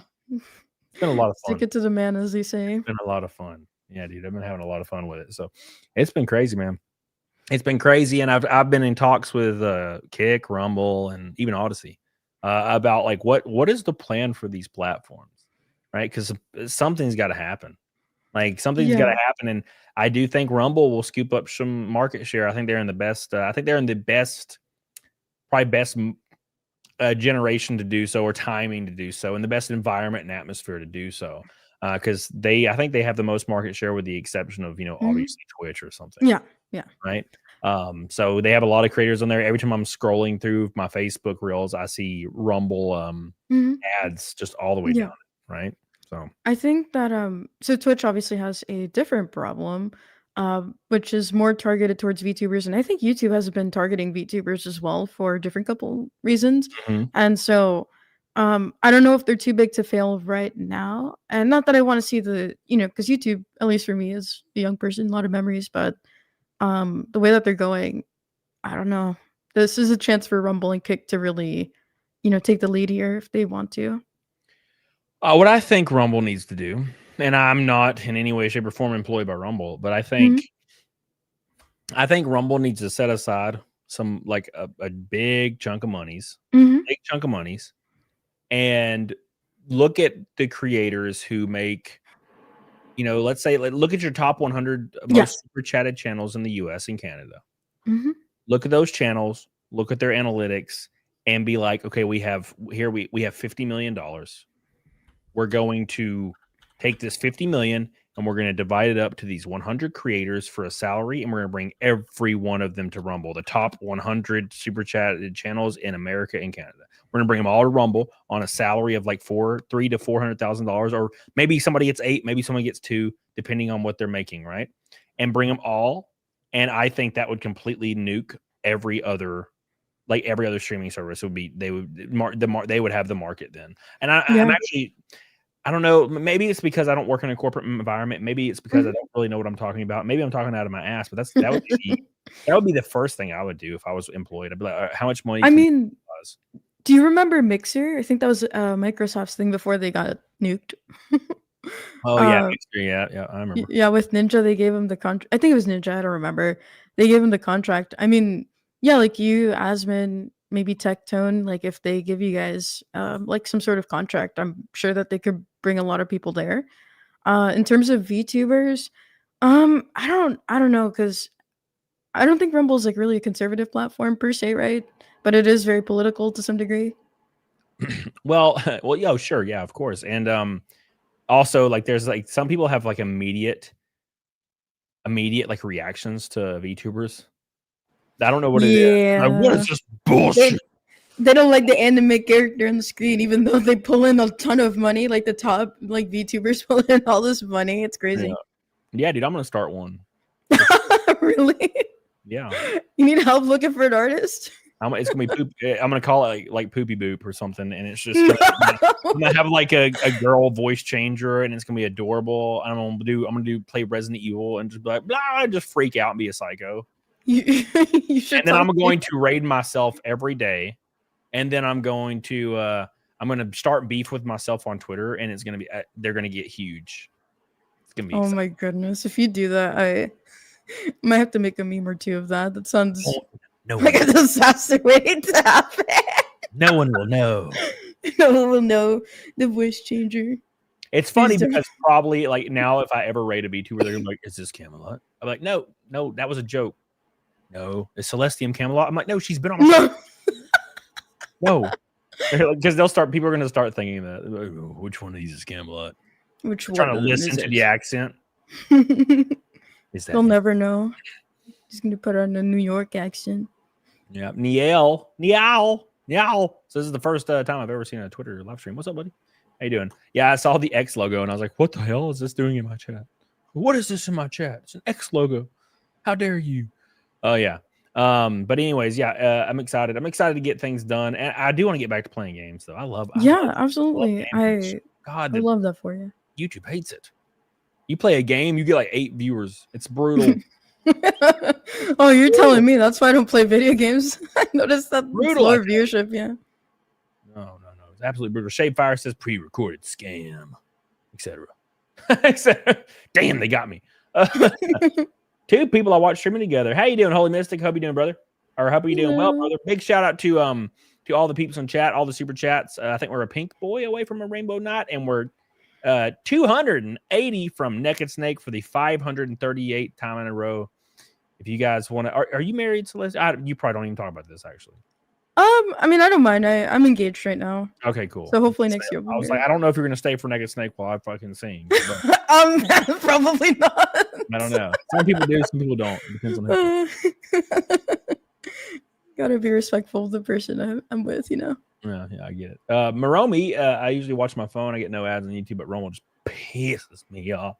It just pisses me off. Yeah, dude. Big Mike says it's been a surprisingly cozy stream. Yeah, I got the chat pulled up now. Yeah, I'm just hanging out. It's the Saturday show. I'm tired. Thanks to Cecil for the raid. I streamed almost every day this week, with the exception of Friday, I think. So I've been having to try to do so because my YouTube revenue debt's so brutal. So I'm like, I got to stream every day. And I got to make $500 to $700 to $800 on stream. I have to, or else I won't be able to pay my mortgage next month. So I don't know if you're able to share this, but is there any legal, action that you're able to take, or not really? Well, I was thinking I've been talking to a few people about like some kind of class action deal, but it's only like infancy talks, things that's not really being taken seriously, except for not by me anyway. But I'm humoring conversations, Yeah. I don't know. I guess we'll find out. Mm-hmm. I do know that this is going to eventually happen to a very, very large creator, and then that's when they can't stay quiet about it at that point. I'm actually very, very shocked that Asmongold or Charlie or Mudahar or somebody like that they've not even talked about this. And it is literally like, if you go to news on Twitter, it's on there every day. It's been on there every day, and they're like completely avoiding it. Now, obviously they understand how YouTube works, and they probably don't want to hurt their algorithm push or anything like that, or get in their faces. So that's probably why they're not talking about it. That's fair. That's fair. Raken says Cody only likes the white stuff. Thank you, Raken. I appreciate you. Thank you, Raken. Thank you so much. I appreciate you guys for all the love, getting your boy on board for the show. We're almost halfway to Naked Snake. Appreciate you guys so much for all that. You guys are goated as hell. We got a little bit of time left, so don't miss out. Make sure you follow me on all the stuff, because stuff is unraveling currently as we speak on Twitter. It is a damn war zone. Yeah. It's an absolute war zone on Twitter right now, and YouTube nuclear. Bodied. Absolutely bodied. Everything I post just goes nuclear. Yeah, I do hope it gets resolved, because I don't think you deserve that at all. Yeah, I don't think anybody does, especially million sub channels. And then you have people, God, I was talking about this earlier.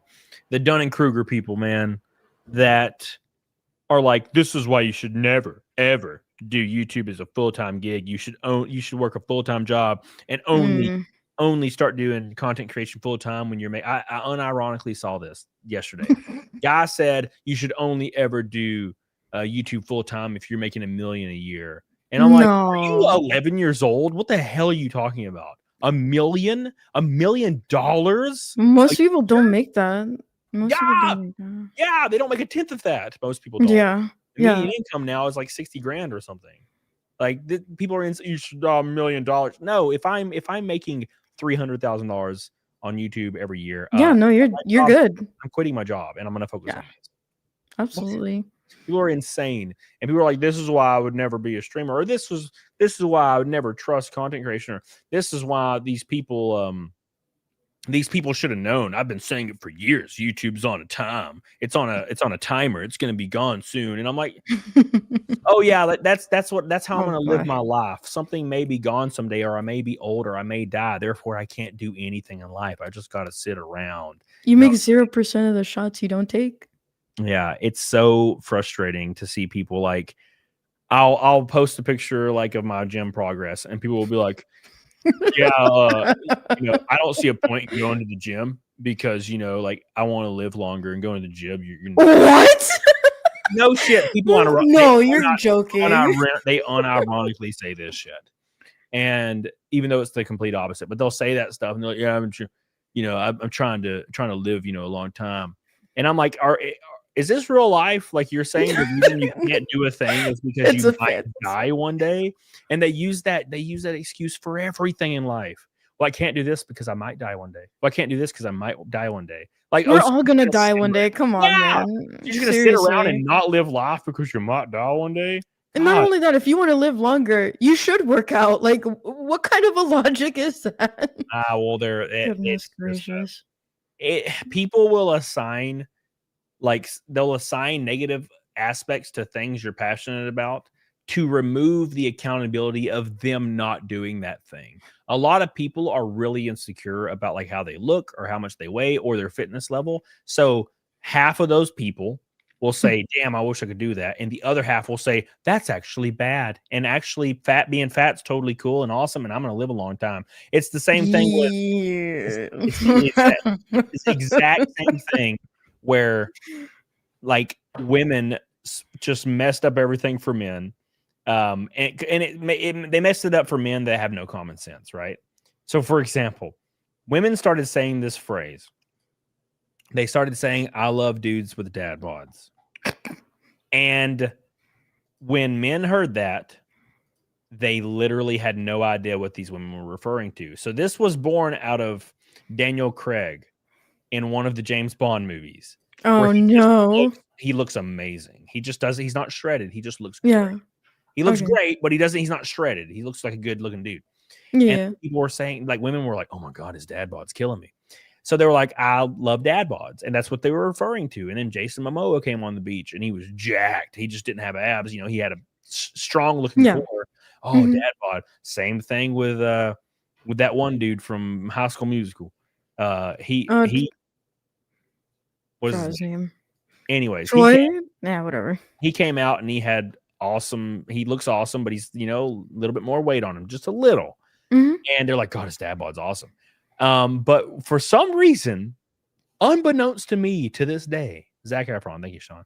Unbeknownst to me to this day, men that are like 300 pounds hear that phrase, women saying I like dad bods, and they think they're talking about them because they're retarded. They're retarded, Celestium. And even if you tell them this, they won't believe you and they'll get mad because they're like, that's not true, because they're using that dad bod thing. It goes deeper psychologically. Yeah. They're using the dad bod thing to avoid accountability in their life. They're like, that's all the evidence I need. I'll never do anything in my life. I'm just gonna fucking be fat, and girls love it now. Like, no, you're just a dumbass. And then you see OnlyFans girls selling their ads on Instagram saying, is it just me, or is it weird that I find old men that are bald and fat attractive? OnlyFans. Gold digging, if I've ever heard of it. And dude, eat that up. Wow, that you can go to the comments. 60 comments in a row. That's me. That's me. You like me. Give me the booties. And I'm just like, oh, you're just dumb. God, men are so stupid. Like, and it's because they haven't had a taste in a long time. God. Like, just because you haven't had the squeeze doesn't mean you remove your brain. The squeeze. God, it just blows me away. I heard girls say you like dad bod, so it's like, yeah, she's not talking about you. She's talking about Jason Momoa, brother. God, no, she's talking about me. Why are you single then, Craig? Why are you single then, Craig? Oh gosh. Why you had sex since 2004, Craig? Oh my. I don't know. It's definitely not how I look, though. I can promise you that. I heard the phrase the other day. Okay. God, it pisses me off. And then you have girls like confirming it too. Oh, no, that's true, actually. I do like guys that are overweight. My husband's overweight and I love it. And I'm like, yeah, but it's because you're overweight too. And it's your only fucking option. Shut your mouth. I hate these people. I hate it. It's not good for you. Like, I don't think people understand, like, when you're young, you can weather off a lot of stuff. But once you're like 30, in your mid 30s, going into like your 40s, probably even like early 30s, if you didn't really take care of yourself, you're going to start feeling it. And I'm not even 30 yet. And I know I'm gonna feel it at some point. It's over, bro. It starts hitting you. So you gotta keep it up in any way, shape, or form you can. You gotta keep it up, and and it moves mountains, man. Like, dude, I'll be hanging out. I'll be at a race or something, and I'll be talking to another driver or a team, and guys like, yeah, like, how'd you get into this? And we're talking about it, and I'm like, yeah, but I started way too old. And they're like, well, how old are you? And I'm like, well, I'm about to be 36. And they're like, well, holy shit, I thought you were like 29 or something. I'm like, nah, bro, I'm old as hell. I'm an old man. Okay. And they're like, whoa, that's pretty cool. You look pretty good. And I'm like, well, thank you. It's because I go to the gym 7 days a week. You know? And I try to not stress my face too much. Put some cream on. Put cream on. You gotta get that skin. Don't you? Yeah, skincare routine. You gotta put on, what was it, that thing that the ladies use? The tonics and everything. Dude, I put it all on every square inch of my body. Oh. It's good for you. Yeah, dude. I got this shit called CAMELCAST. What the heck is that? I don't know, but it's like it's just white juice, which Rakin loves. And I'll put it all. You have to make sure your body's wet, so you get out of the shower. You don't dry off. You just put the all over your body, and then you just, for like literally 12 hours, your skin is like a frog's. You're just slimy, and I love it. I love it. I like. Oh, they sell this stuff at Target. Interesting. Yeah. Might have to pick some Get up. you some slime, Celestium. Get you some of the slime. Yeah, dude. It's so funny. Yeah. I mean, hey, it's $12. It smells good too. Get your slime on. I love Yeah. it. Love it. But yeah, at any rate, I'm sick of fat people. I see no evil says I just jumped in the streams. Came out during the stream site. What's the Naked Snake stream? Oh, what's happening, brother? You'll see. You'll see. And I'm getting pretty cut. I have like 8 different striations in my chest now. Pretty good. Eight what? Like striation lines that go like back and forth on my chest. You know, like muscle fiber. You can see the muscle fibers. Oh, okay. I see what you're talking about. Okay. I'll have like 100 when I get down to like 170. I'll have like 100 in my chest, just like a bunch of wires. It's nice. Oh my gosh. Thank you, brother. I appreciate you. I see no evil. Waff says second place is just first losing, so I don't try anything. Only the best for me. I agree, dude. I agree. I'm. God, I hate that shit. Thank you, Waff. Junebug says, "Have Jenny, aka Rosa, teach you to sound like a woman." Oh, I'm gonna. Ooh. Oh no, Rosa, no. Yeah, I thought Rosa was a lady for years. I was tricked. Yeah, you were fooled. He does a really good job. No, he does great. Rakin says Rumble has a few VTubers that do all right for Rumble standards. Thank you, Rakin. I appreciate you. Yeah, I appreciate you, brother. Yeah, dude. I mean, anything's possible, for sure. It's just the VTube community is similar in a way, and I mean similar in a way, to that of the furry community and that of the like the trans community in a small way.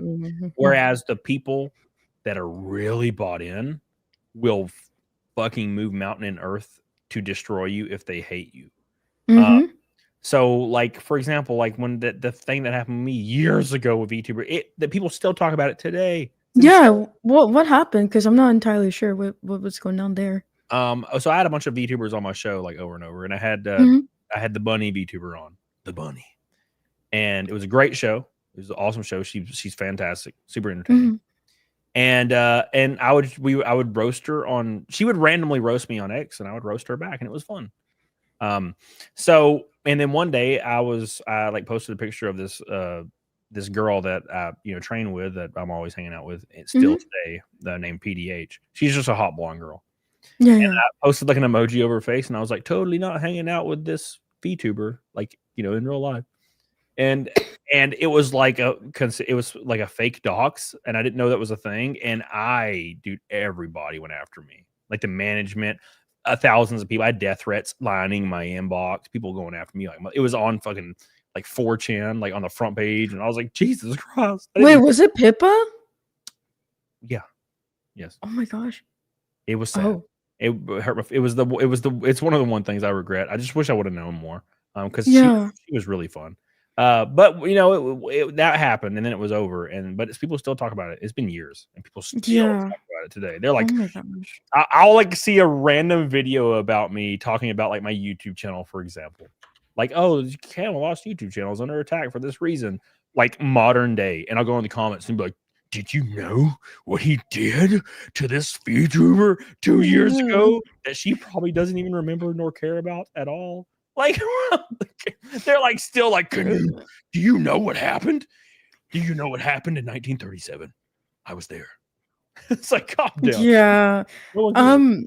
I mean, hey, you learned from it. Yeah. That's what I was mentioning earlier. Anonymity within VTubing is it's no joke, especially for bigger VTubers for sure.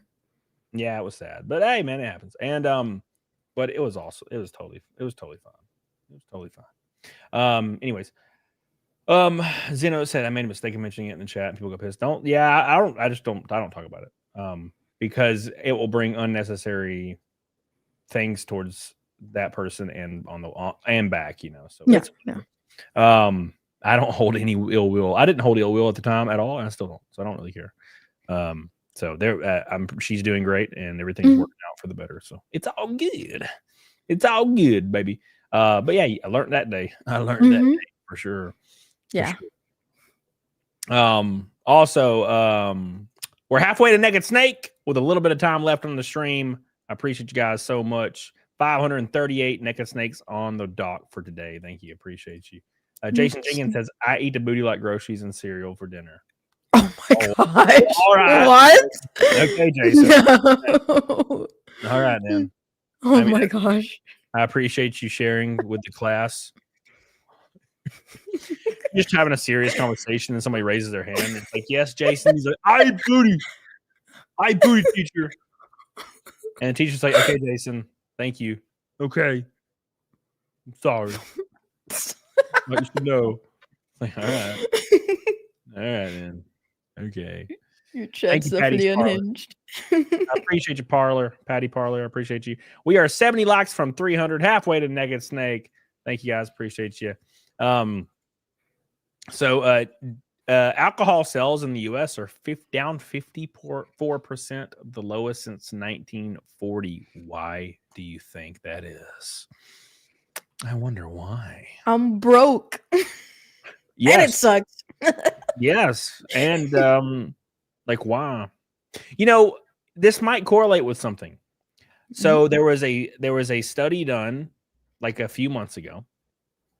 And the study revealed that the newest generation of people that are at the legal age to drink drink less, like a lot less. And they also go to the gym and are into fitness more. I don't know if you've noticed, but every time I see like an 18-year-old, 19-year-old, or early 20s person, they're always like thin. Like the fat people are always 40 now and they're gone. Like they've all disappeared. Yeah. It's really weird. Like where I live in anyway. Like there's in the last 10 years, suddenly everybody's gotten really, really thinner, like a lot thinner. And all the fat people are gone. And I think the fat was exclusively millennial Gen X, like Gen X and then millennial, and then what Gen Y, I think came after that, right? And then Gen Z. And I think Gen Z is completely flipped it on its head. Gen Z considers themselves to be the most racist generation. The gym rats are in Gen Z. Yeah, they go to the gym. They're openly racist because they think it's funny. They don't care anymore. Like Yeah. they were brought up in where it was like there was really proper things you had to do, and they grew up in that. So they all Yeah, went yeah. the opposite direction. Like, nope, fuck you, we don't care. So they're all working out, they're all getting in shape, and it's been really interesting to see. And alcohol sales are down for the first time since the 1940s because less of them are drinking because it's cringe. Yeah, I think Kinda the cringe, man. new thing is like the vape pens, right? I think that's what the Yeah. kids are doing. Yeah, I do. I have one right now. I give her hell. I suck on that bastard. Oh my gosh, your lungs have to be crying. I love it, dude. I suck on that bastard every day. I mean, I do high intense cardio, and I've been doing pretty good. And, you know, I can go for 30 minutes on the stairs and not even die. So That's good. But I'm I glad that you're think I think younger people are watching their parents or their uncles or their cousins or maybe their older friends like just drinking 24/7, and it's just fucking cringe. Yeah, it's lame. Look, I love drinking. I love having some buddies over who drink for 2 or 3 days, you know. Or I go to Vegas and I drink for a couple days, or I go to Tennessee, I drink for a couple days. Mhm. But like, you know, there comes a time when you're like, all right, dude. You know what I'm saying? And I think that's what Gen Z's wanting to get away from, or the newer Yeah. generation. They're like, oh, it's fucking cringe. Not only that, like, I'm sure that some people have, like, a really bad history with their parents, being on that stuff and treating them terribly and probably don't wanna repeat the same mistakes. Yeah. Agreed. Renee says, sadly, I made the choice to watch you over the bunny. Never came back. Well, that's weird. Thank you. I appreciate it. I win. If only you dropped Red Boys. Wait, what? No, Renee. Red Totally, Boy? no, Renee totally does. I'm just kidding. I love you, Renee. Thank you. CPP says they just banned hemp products in the big spending bill. All the legal Delta 8 and CBD products will be gone in a year. Alcohol lobbyists funded it. Well, yeah. That will also alcohol is down in sales, and I gotta say I'm not really passionate about the subject because I don't partake. You know, I don't partake in CBD or anything like THC. I've just never really been into it. So. And it's hemp based stuff, right? So CBD, like Delta 8, it's not like weed or anything. A lot of people were saying it was like pure ass weed, which also, again, the lowest support in legalization in like the last 40 years as well. Really? I don't like alcohol, and I definitely don't like smoking either. That's not neither of those things are my thing, but at least like a few years ago when I was in college, like that's what the kids were doing, but I never got into that. I know somebody offered me a gummy once, and I'm like, I gotta go home from the Big Apple to my little home. No, I'd rather not do it. Yeah, I've never been into it. I mean, I can't do it obviously now because like if I plan on racing, obviously I can't be Yeah. anything. I wouldn't want to anyway. But I like to drink a little bit. You know, because you can go at your own pace and you can kind of get to a level you would like to get to. Man, I took a gummy years ago in Vegas. Oh, And no. it nuked me. I don't even, dude. I remember coming in and out of consciousness, just walking around, and I was Oh like, my I didn't think this gosh. happened on THC. I was like, I was like trying to get back to my room, and I like was just blacking and like coming in, but I would still be functioning, walking down the hallway, and it was Yeah. black to like vision, black to vision, trying to get to my door and get my key. God, it was awful. Yeah, no, I'm good off of that. No, thank you. CPP says prior every legal CBD Delta 8 product had to be under 0.4 per dose, and now they changed it to 0.1 per container. Yeah, that's it's one of those things where they're just changing the wording of it to make it literally not exist anymore, right? Thank you, buddy. Appreciate you. I love you, CPP. Thank you, buddy. By the way, appreciate you, buddy, for throwing down on your boy. Rakin says, I think drinking also got pretentious with all the fancy beers. Oh, for sure. I just like, dude, just give me some Woodford, some old fashioned ass Woodford whiskey. That's all I need, dude. I don't need anything. I need your opinion on rum. What's your opinion on rum? Oh, I like rum. Rum's would be my second choice. I used to drink Kraken a lot. But I don't really drink rum very often now. I drink mainly Woodford or some other type of whiskey. But Yeah, I mean, to be completely transparent, I drink White Claw the most. Ah, I was just thinking about White Claw, not gonna lie. The reason I Yeah. do is because if I'm sitting in my theater room and I'm playing some old Halo campaign, or I'm on my computer and I'm listening to music and I'm vibing, I'm chilling, like I can do that until 5 a.m. with drinking claws. And by the time 5 a.m. comes, you know, the main part of my buzz will already be on the downturn. And I only ever got to a 3 out of 10. And I just felt kind of nice. Whiskey's Mhm. completely different. Like That hits like a whiskey, truck, right? it depends on how much I ate that day. And if I could drink one kind of fat double whiskey and like, you know, Coke Zero, Yeah, and yeah. I'm like at the same level that 7 White Claws will get me. So like it's so much quicker, and I'm going to sleep by like 11 p.m. and I'm like, I don't want to do that. I want to like stay up and my favorite thing in the world is to sit on my computer and have a claw and I have a CRT right here. Yeah, yeah. And I'll have like Resident Evil 2 on PlayStation Mhm, 1, like going on the original hardware, and I'll be playing it, mhm. and I'll have a streamer up, or I'll be in a Discord and I'll be talking to people, and I'm just laughing and we're just having And you're fun just chilling. all night. Yeah. Love it. God, I think that's why I gained so much weight in 2023. Yeah, it adds up, right? Like when you start drinking, it slows down like your metabolism and everything. You start to Yeah, gain all that dude. weight and it's carbs. In 2023, I was drinking Claw like 3 days a week, and Oh. yeah, 3 days a week, man. And I did it for like 4 months, probably 3 days a week, and I was Yeah, doing, man, you man, destroyed yourself. I What got the heck? I got to 214, 214. Holy smokes. Granted, I was jacked looking, and I was benching almost over 400, 405. I think I did 410 one time on bench and Wait, flat. is that like your highest? Do you mind me Yeah, asking, like when you're not like with alcohol in your system, like what's well, obviously you won't have alcohol while working out, but like what's the highest you've benched in your life? 410. Oh, 410. Okay. Um, Nice. the like 2 weeks ago, I did 385 for 2. So I still, Okay. yeah, I can get Yeah. really close to it, but I have to be over 200 pounds to do that. And right now, I weigh Yeah, yeah. 180. I weigh 181 right now. There's no way in hell I'm doing 385 right now. Wait, so you're on a cut right now, right? For Yeah. your yeah, okay. That makes sense, yeah. Yep. Well, so I'm trying to get down to 170 or 165. I hope so. I'm hoping, I believe you can do it. You've got it. because my abs are wild when I'm at that weight. So I want to get them back. How much have you benched? Not how tall are you? Wow. Look, I like look. she put it all in caps because she knew how good it was. She put it all in caps because she was like, "Oh my god, this is the best thing I've ever thought of in my life." I mean, I honestly, like for me personally, like I don't really care about height that much. Like if someone can bench, that's like based.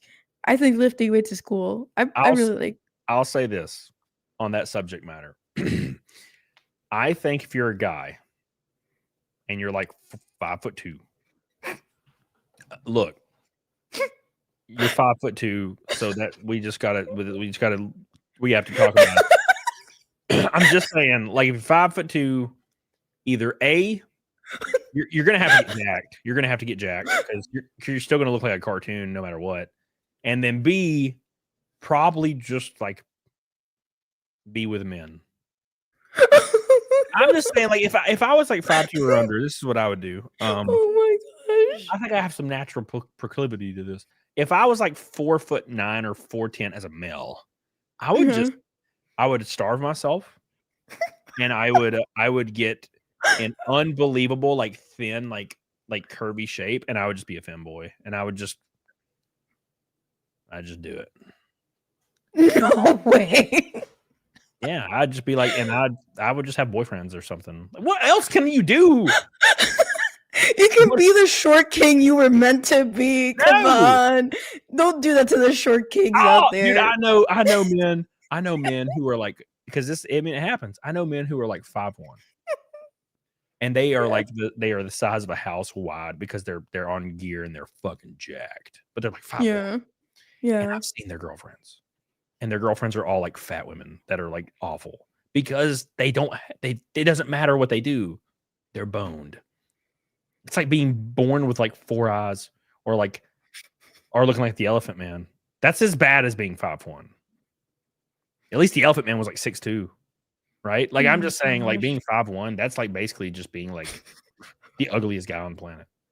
Oh my gosh. It's so sad. I'm not saying I'm saying like legitimately, that's brutal. That's Yeah, I think that like it is I'm not gonna lie, it is hard when you're because I don't know, do you know about the 3 6s? Like back when the red pill stuff was like really popular? oh yeah, Like Myron, Fresh Fit, all of them.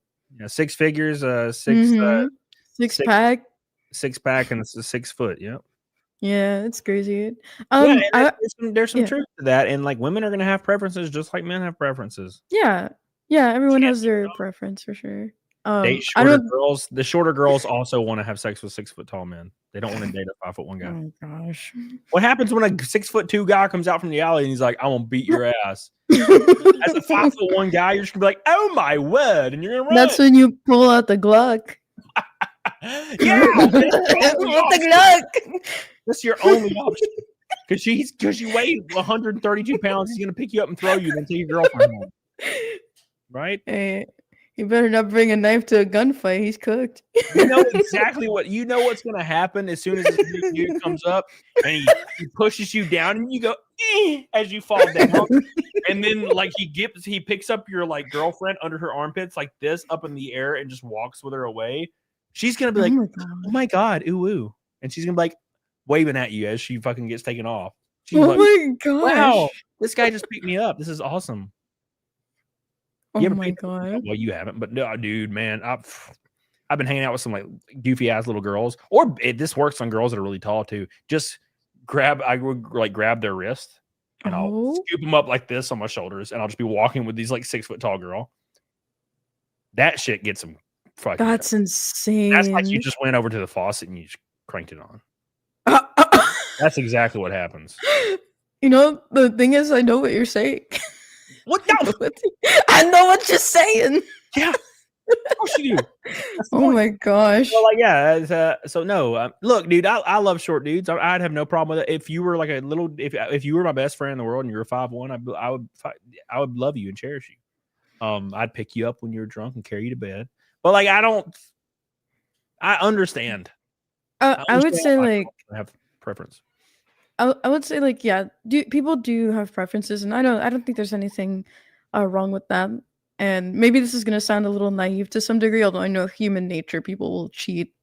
You know, but I think people who are loyal wouldn't do that. Although people have moments of weaknesses for sure, but if you have a loyal person to you, which is really hard to find nowadays, I don't think. Hopefully, they don't disrespect you like that. That would be really messed up.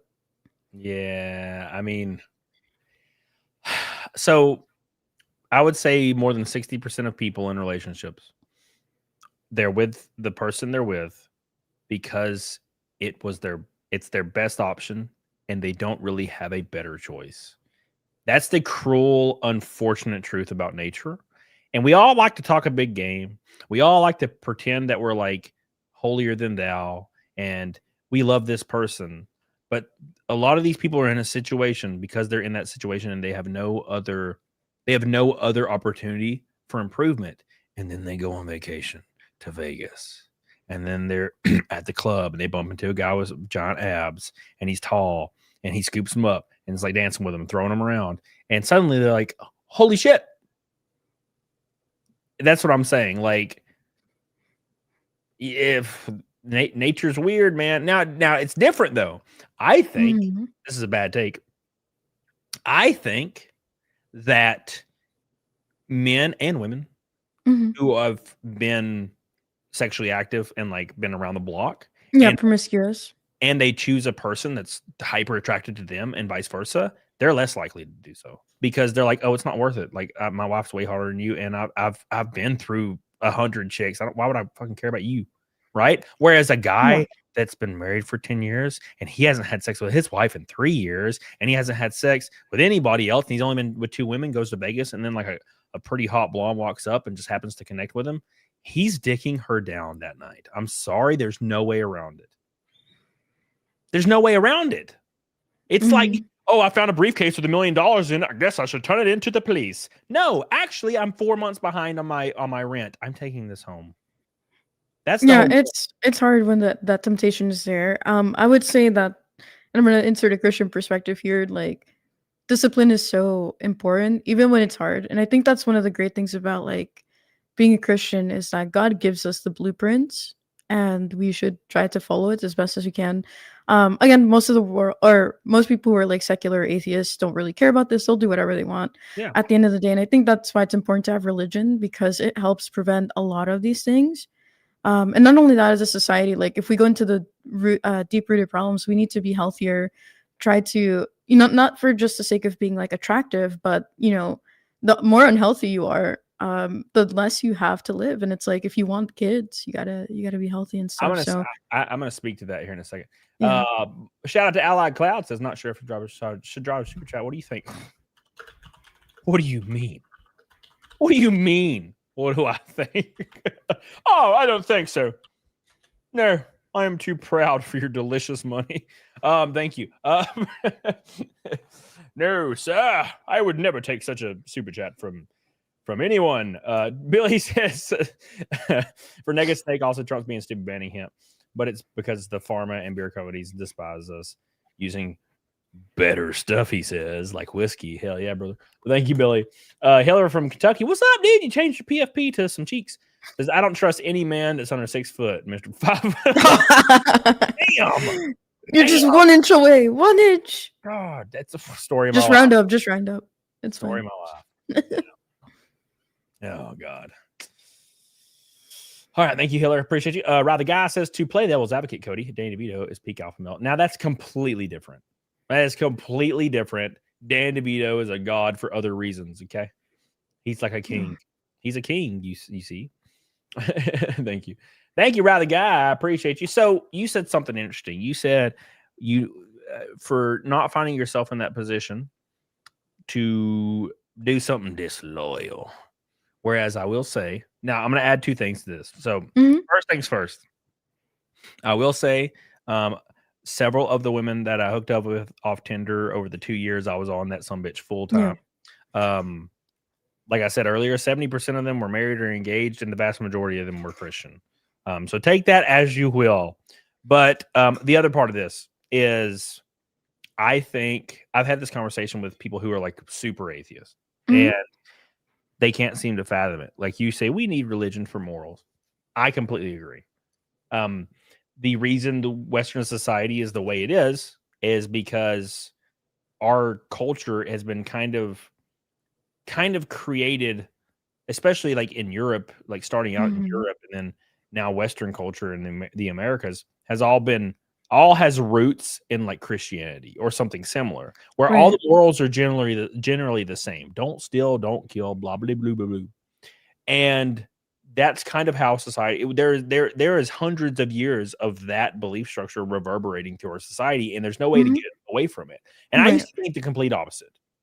I used to think, until I think Disparu explained it to me really concisely, and I was like, holy shit, you're right.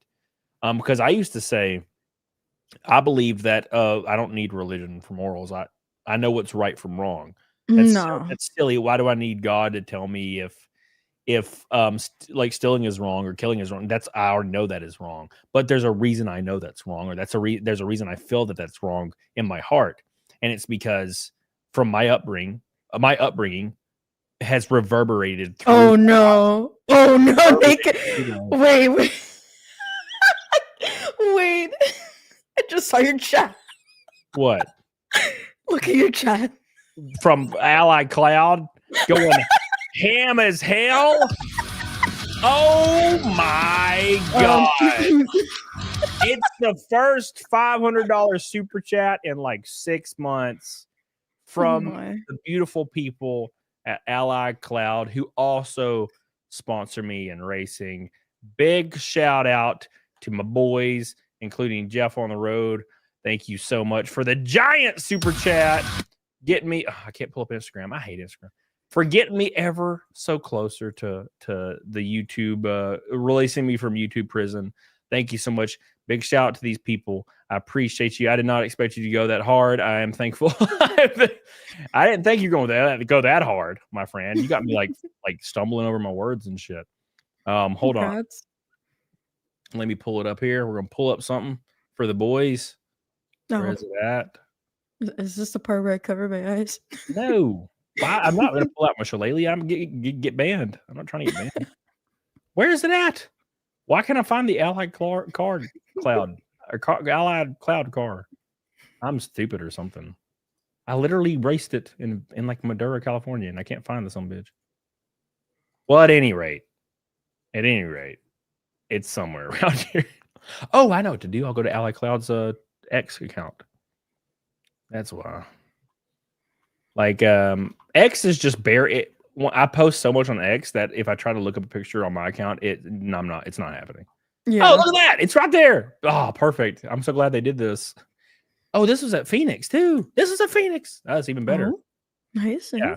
So they are Allied Cloud. My boy Yeah. on the road. A mix of work with fun and politics, revolutionizing at NetSuite ERP Ooh. with AI. Go follow them on Twitter. I'm going to post a link. They support me so much that you can't even damn fathom it. And they've been on my race car several times throughout the years. And they were my main sponsor in Madura and my main sponsor at Phoenix and a lot of other tracks as well. Big shout out to them. I love them. They're good people. And I love Jeff. I've drank with him. He's a good guy. So thank you so much, buddy. And thank you for your massive super chat. Allied Cloud. Shout out to these beautiful people that are always supporting the Lobies. And that's me. I'm a Lobie. And we hit Naked Snake right there. Look at that. Scary. But congratulations. Thank you. Allied says, I asked if YouTube were taking 30%. Most of it goes through PayPal.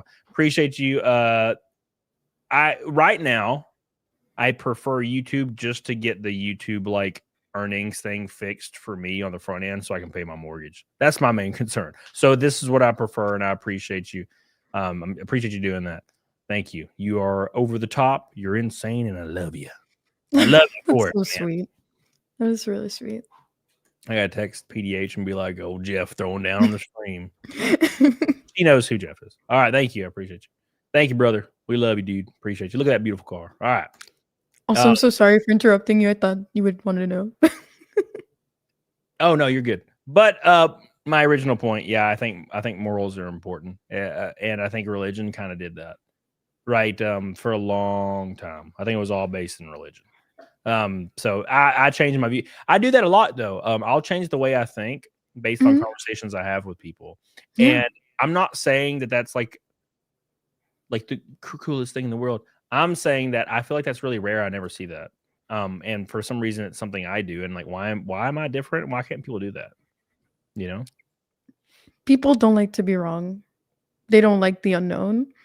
Yeah. And unfortunately, we live in a society right now where order and structure seem more like a curse, and people don't want to play within the bounds of society that have been set up for hundreds of thousands of years to keep us safe. And it's, there for a reason.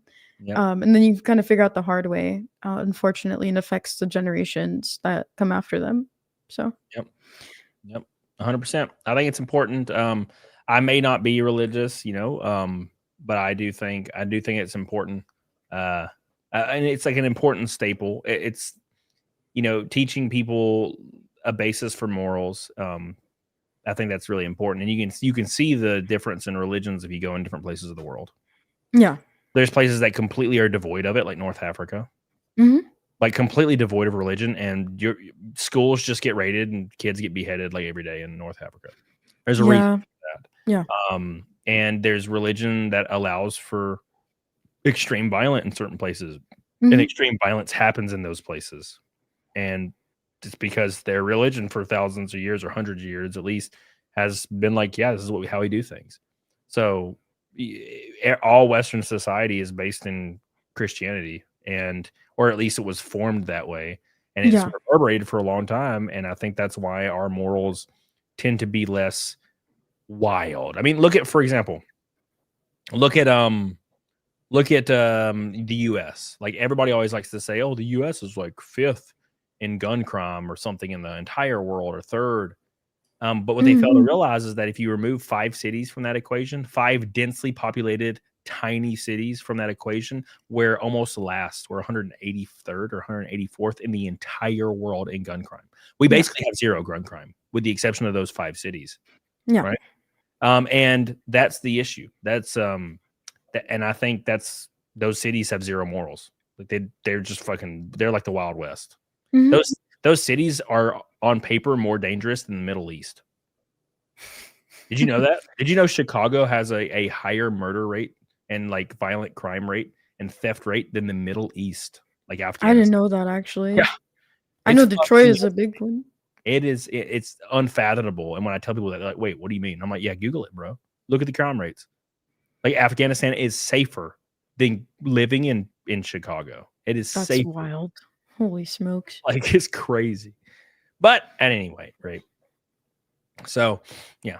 Anyways, do survive the algo apocalypse? No, bro. My newest video has the highest click through rate of all my videos this year, even higher than my Crackle Barrel click through rate videos that got almost 100K views. They changed the algorithm in August. I think it's all AI based now. My click-through rate was so high on my recent video. My average view duration was more than 60%. I had more comments and likes ratio than I've had probably in 2 years, and it still stuck at 7K views. It stopped right when it hit 7K. It hit 7K in like 3 hours and then stopped. And it's been like an entire 24 hours since then. That's how YouTube does things. Yeah, it really sucks. I can imagine for like a bigger channel, like you had all this growth, and all of a sudden they're kind of messing with the numbers for like the revenue and everything. And I mean, I'm a tiny creator, so I'm like, but I can't imagine for you, man. Yeah. Oh, by the way, Jeff / Ally Cloud, why does it say Matt all day for the win? What the hell does that mean? MA does not deserve anything but to get roasted in the chat. Based like a turkey, maybe. But other than that, nothing else. It's all she deserves. You know? I was talking to her about dieting last night. She's like, I don't know if I want to get too thin or anything. I'm like, what? No, get toned up, get some abs. Yeah. She's like, well, I want to get drunk in December at Christmas. And I'm like, well, then you fucking stop. Then stop trying to think you're hot shit. Don't do anything. Alcohol's gonna ruin your gains 100%. If you can't commit today, then you can't commit ever. If you give yourself if you goalpost your life, you'll never make it to the goalpost. Yeah. Fucking Big Mike's a great example of that. That motherfucker pushes that goalpost every day. Every day. I see him out. I'll look out my window because it's like daylight finally. I'll look out my window. I see Mike down there pushing the fucking goalpost. I'm like, what are you doing, Mike? And he's like, I'm drinking tonight at the golf course. And I'm like, oh, okay, cool. Oh my gosh. What the shilling? The shilling is happening. I see the shilling. Oh God, it's so funny. Oh, I'll roast Mike. I like roasting. It's fun. Can I not roast Mike? Sean and my favorite thing in the world is to roast Sean and Mike. I roasted Sean to his face last night on Discord, like all night. Thank you, appreciate you. I was making fun of him for being an incel for like hours. Oh, mama. And he was like, I'm going to kill myself. Nah, he shouldn't do that. Look, there's someone out there for you. I'm sure of it. Don't give up. Doubt it. Thank you. Appreciate you. Woff Billy says MA shield for you, so Jeff paid you for. Oh, well, hell yeah.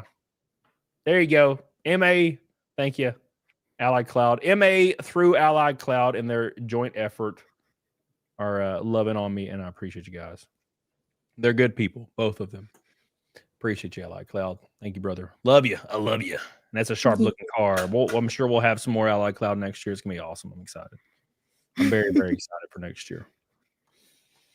But I won't be announcing anything.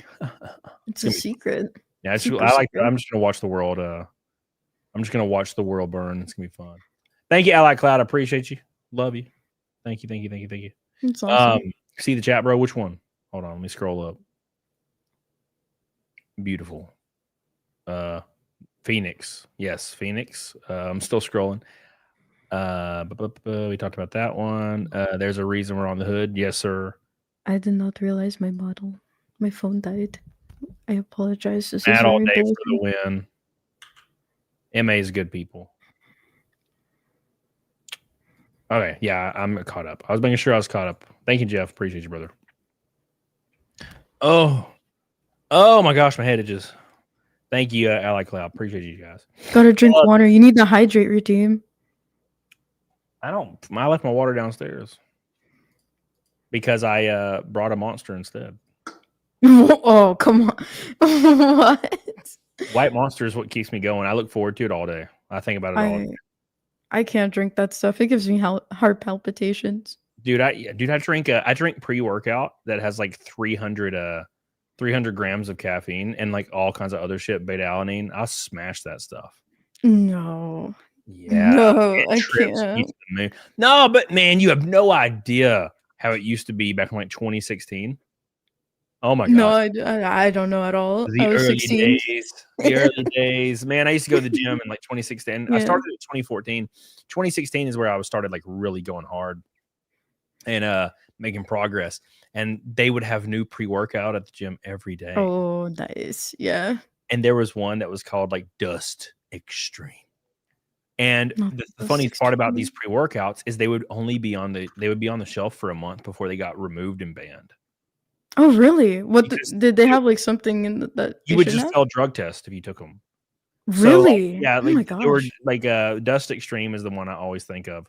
Yeah. I bought it and I bought 2 jugs of it and it was gone obviously within 2 weeks. It got pulled off the Oh shelves. my goodness. And it was literally just like crushed up Adderall and beta alanine. So you would be working out for 4 hours, like eyes this big, like God, it was wild. It was pretty cool back then. But now it's all back. Now it's just C4. I take C4 now because I'm older, so I'll take some C4. But I've been taking this new stuff. That's at the gym. It's exclusively at my gym. Mhm. And it's got like double the shit that my pre-workout does. But it doesn't get me. It doesn't kill me. I love it. I'm really good. Really good. If pre-workout didn't give me the jitters, I would definitely use it. But at Well, that you point, have I'll to go to just. the gym and use the jitters on weights, Celestium. But my heart, it starts to palpitate. Do you have medical conditions? No. Well, stop being a bitch then. Go to the gym and use the palpitations for your strength. You're right. Let me put Stairmaster on the highest speed and just go That's crazy. what you on do. Stairmaster. No shit. I will get to the gym and I'll be late for the gym, right? So I'll skip my food and I'll be running off 150 calories from hours ago. And I'll pop the pre-workout. So obviously it's just like alcohol. It affects you even more. And I'll be like, it'll be hitting really hard. And I'm like picking up stuff. I'm like, like swinging it to get that like uncomfortable feeling out of the way. Because first of a while, I'm like, man, I'm really uncomfortable. I got to get this going, start sweating. And then it gets way better, you know? But yeah, you can't. Obviously, if you're just sitting in your bed watching fucking like anime and you take pre-workout, it's gonna be awful. You're gonna be like, oh my god, this is awful. No, you're right. Let me just take the whole container and go to the gym. So grab it all. It's reversed. There it goes. What are you doing? I'm just doing the thing your thing's doing. Oh yeah, you do it. I think you would enjoy the song. Oh, there's a song. Yeah, there's a whole song, dude. I mean, let me not talk about gacha games. That's financially responsible. What's a gacha game? So I'm sure you like to gamble, but basically you're no, you don't. Okay, well, I mean, know anybody who likes to gamble. It's basically online gambling with husbandos and waifus in a video game. Interesting. And your wallet just goes goodbye, and that's it. That sounds about right. No, I went to the casino the other day, me and Tim Pool, and he taught me this game called like Mississippi Stud or something. Something like that. And he taught me it over like the course of a few hands, and I've been thinking about that card game like every day. I'm like, I want to go play that, but I don't want to bet money because I don't like doing that.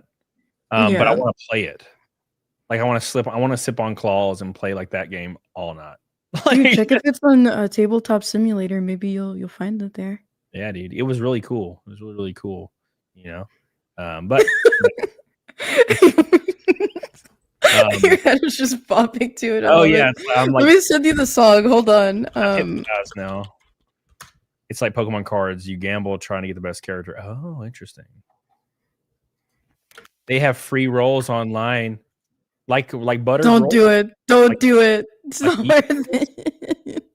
Got buttered yeast rolls online. Oh my god, I love it, dude. Oh my god. Oh. Jeff of the Road says Mad was the only one to reply to the AC account in your chat. Mick's supposed to shill all the sponsor stuff, so Mick's just doing a bad job today. That's what it is, Jeff. We're gonna ban Mick and give him some licks. Who we light up the other day? We lit up somebody in the mod chat. We gotta light up Mick tonight. Damn you, Mick. Says your chat only knows this one. Got to fix it. Okay, well, what I'll do is I'll make Ally Cloud a mod, so I always see it. Because sometimes they'll like the gray names, like just fucking, they'll just like they get lost in the sauce for some reason. All right, there you go. Especially if you're like on dark mode. And Jeff is green. Ally Cloud's blue. So now I'll never miss him. That's why I never miss Jeff, because he's always green. It's easy to see it. I always see the green ones. Let's get Cody addicted to Raid Shadow Legends. Oh, please no, no more Raid Shadow Legends. I'm so tired of seeing that ad. Get as much gold as possible in Raid Shadow Legends. No, please. I mean, I honestly thought you almost said League of Legends, and I'm like, I can't go back to that game either. Yeah. Today's video is sponsored by Raid Shadow Legends, one of the biggest mobile role-playing games of 2019, and today it's totally free. Currently, almost 10 million users have joined Raid over the last 6 months, and it's one of the most impressive games in its class, with detailed models, environments, and smooth 60 frames per second animations. Join today and get 50,000 silver and a free epic champion as part of the new player program. Start your journey. No way.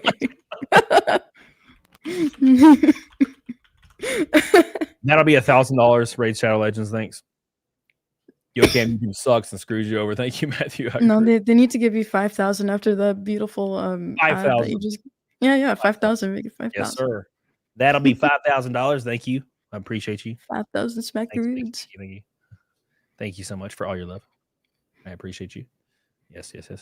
What did Cecil send me? Oh, nothing. I thought Cecil sent me some bullshit. Sent me a link to join his show as he streams. He did raid me, though. We love you, Cecil. Yeah, that was really sweet of him. Yeah, that was great. So what do you got future? What is your future plans? What is your go? Oh my God, Jeff of the Road. Oh, let's go. You Jeff. Oh my God. I was too busy making Jeff a mod. I missed his red super. Scrolling up to find Ally Cloud to make it a mod. Oh my gosh. Jeff on the Road says Mick is cool. I disagree. I love you, Jeff, but Mick's sometimes a little bit. Just sometimes. Oh boy. In chat, sometimes when I'm DMing him, sometimes I'm like, listen here. Okay, you chill out. You're being a little gay. And he's like, yes, sir. He does it every time. He's always like, yes, sir. And I'm like, I appreciate it. I appreciate when he does that. So thank you, Jeff. I appreciate you. My man coming in strong, nuking Naked Snake out of the water. Oh boy. You, brother. Congratulations. He wants the snake really bad tonight. And we're going to give it to him. Thank you so much. That put us at 899 out of 500 for Naked Snake stream 538 in a row. Oh my God. Thank you, brother. Wow. Thank you. You are the GOAT. Hope to see you again soon and get the drink with you. I'm sure we will. In Daytona or something, maybe. It'll be fun. It's going to be fun. I should know hopefully something about that in a few days. Thank you so much. I love you. Appreciate you. Hills from Kentucky. Hiller says someone spent $40,000 on a ship in Where Winds Meet, and that's gotta be the most I've heard spent in a gacha game. I heard of that. Yeah, I was like, for a boat, that's kind of crazy. Where Winds Meet mobile game. Oh, this is just God. Why does all mobile games look the same? They play on the same model for sure. Oh, well, it's like when Diablo, you remember when Diablo announced that they were going to release a mobile game instead of Diablo 4, they're releasing a mobile game and everybody was booing them. And the mobile game was literally a game that already existed with a Diablo skin over it. Oh, goodness. Diablo Immortal, is that what it was called? And then like they gave the mic to a guy in the crowd for their Q&A. And he was like, so is this like just an elaborate April Fool's joke, and everybody started cheering, and the guy was like, "Do you guys not have phones?" And everybody started booing, and I'm like, Oh. "Right." God, what a great day! What a great day that was. That was so beautiful. Oh man, it's funny. Chris McGough with 200 Norwegian krones. In 2018, European politicians and press met in Morocco and agreed to not include the ethnicity of criminals in the news. Not long after a Danish Norwegian girl met some nice men in Morocco, they ended up headless. Shocking, right? Shocking. You've heard the same story. We've all heard the same story where there's a girl that grew up in rural Kansas and she wants to go to North Africa or something to prove it's safe, and to prove that we are just all racist. And then they die like 10 minutes after they get off the plane. Oh, I was seeing a post on Twitter kind of circulate that a man's wife went to do some sort of mission work. I don't know if this is the same thing. Oh And no, I read this and yeah, it was so brutal. yeah, that was awful. And it's like, you know, I don't want to be racist or anything, but like, you know, anyway, and then I think to kind of get over Anyway, the I don't want to be, I never want to be racist, you know, like it's not about the skin color, it's about your class. Anyway, and the guy like afterwards he wants to do like work to help, you know, kids in the community, and then ends up getting, you know, offed afterwards. So it was like, yeah, oh, so the man. thing that I read on Twitter was so sad. It was so this guy, he's married to this lady, like the love of his life, and then she goes off to do a mission trip through her like church in some country, and then she gets like brutally like, you know, raped and beheaded. And he's like broken for years. Yeah. 10 years later, he's like trying, like you said, help some like inner city kids or something, like do something for like the like charity or something. Yeah, yeah. Some guys follow him down the street, and they like try to rob him, and they just beat him to death in the street. They just Yeah, beat him to death no. in the street, and he was like trying so hard after that happened to not let like bigotry enter his mind. Like after Yeah. his wife was killed, and then like 10 years later, he just gets killed in the street, like gets just beat to death. And I'm just like, man, that Mhm. sucks. That is like the saddest thing. I read them this week and it broke my heart because it's like, imagine losing the love of your life and then trying to do something good and then you're next on the list. No I good can't. deed goes unpunished, man. I carry every day. Like I Mhm. wear a double XL Jeff Gordon jacket. Yeah, yeah. It's like a Jeff Gordon like fire suit jacket, Mhm. and I wear it's like a double XL, and it looks huge on Mhm. me. And I put my LC9 like in my Mm. right Yeah, pocket. yeah. I just walk around all day with it because I don't trust anybody. Like there ain't no way in hell, and I'm not gonna be one of those people. Man, I have people in my family that just like leave doors unlocked and shit. They don't care. No, you can't do that in 2025. They're not worried about it. Oh, nothing ever happens, and I'm like, well, I ain't about to find out. I'm not Yeah, gonna no. be statistic, bro. It's like leaving the key cars in your Tesla in a neighborhood where there's like violence and stuff. Yeah, I mean, if you want them to take it away from you, sure, you can leave it out there with the keys in there if you Yeah, don't mind losing money. yeah, I don't get it. It's like, well, Seth Rogen, he was like when you live in LA, you should expect to get robbed. And it's like, Goodness what? He's like, gracious. that's the price to pay for living in a beautiful city. And I'm like, how about you fucking just stop being disgusting? I mean, people should just be respectful of others people's property. It's like if the shoe was on the other foot, they would not want that to happen to them. 100%. Chris McGough, actually, you know, that's actually interesting. I saw somebody talking about that the other day, and I agree. I mean, like, there in a lot of situation, pattern recognition is going to keep you safe, right? Yeah. But is that inherently wrong? I don't know. It's kind of hard to say.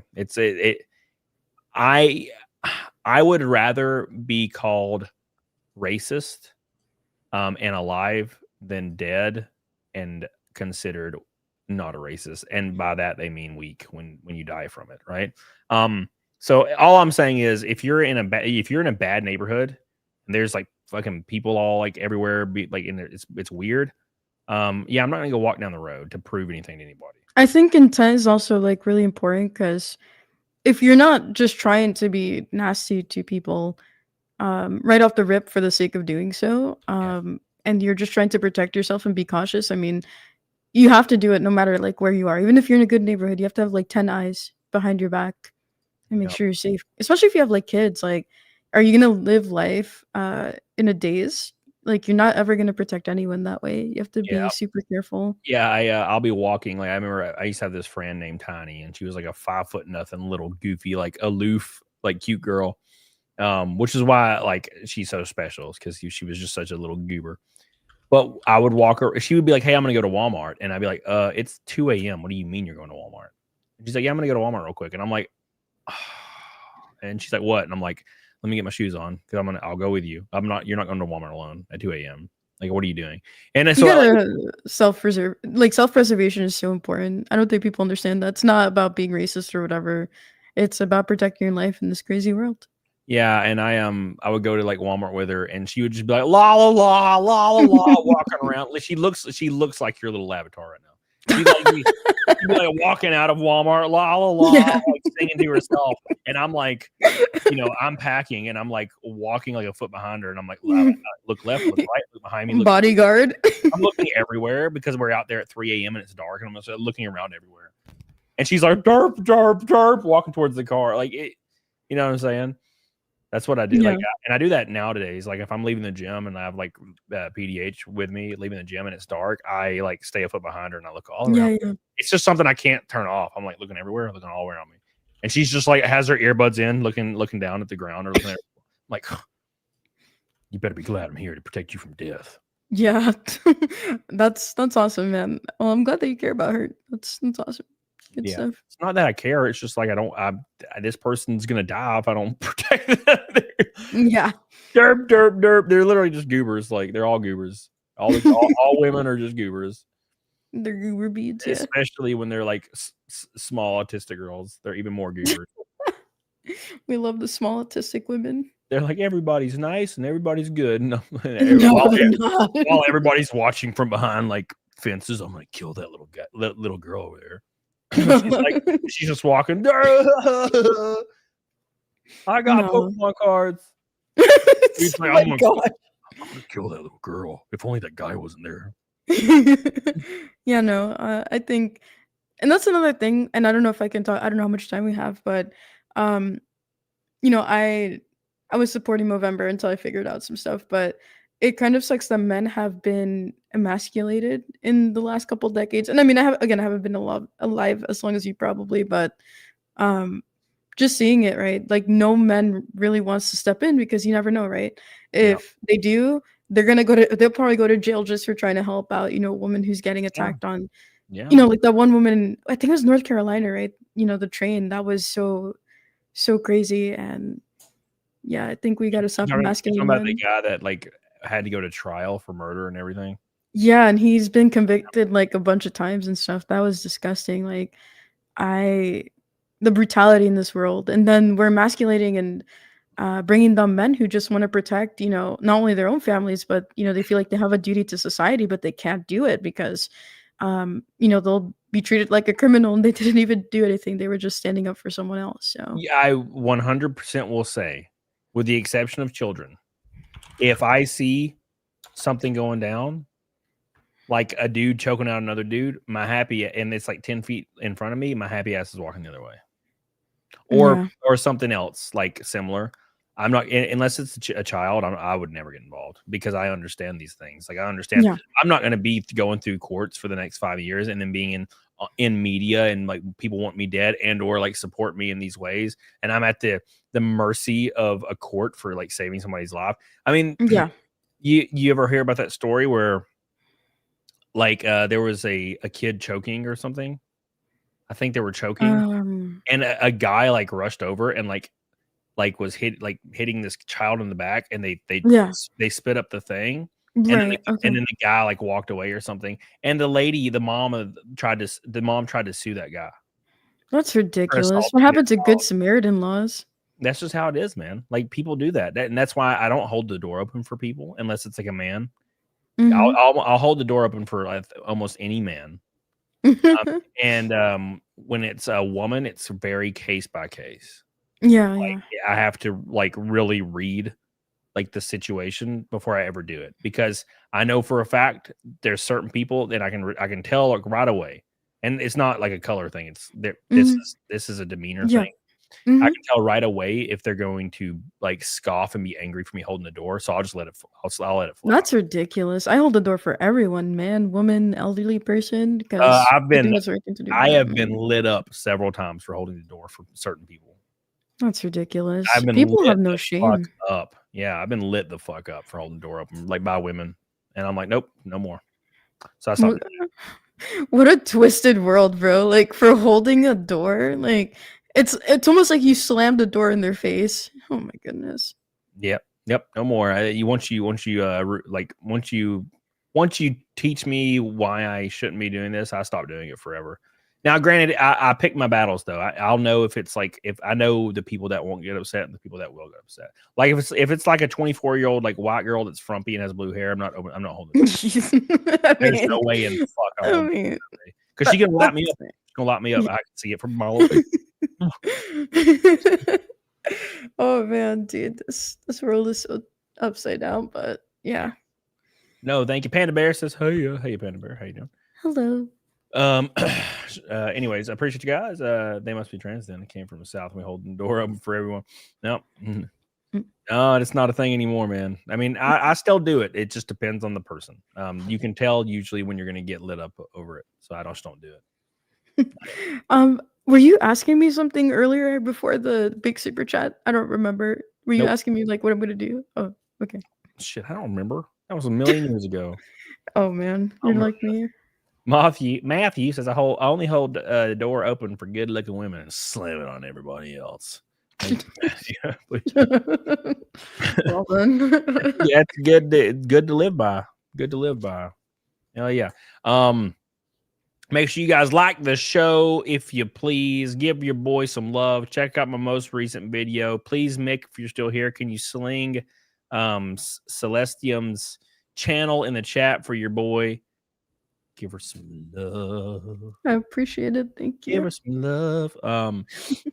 And let me look here. No, I'm not rating Sasha Grey.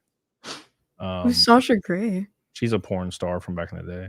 Well, I regret asking now. Yeah. Oh man. I could do Mahler. He's live. Let's do Mahler. She's a toilet bowl licker. Oh. She regrets asking. Well, I'm pretty sure Sasha Grey is one of those like ladies that did porn that like now regrets it and is angry about it. And I'm like, bro, am I the only person that's like, I live with the choices I've made and I own it? Like, I don't. Why is that so rare? Holy shit! It's crazy.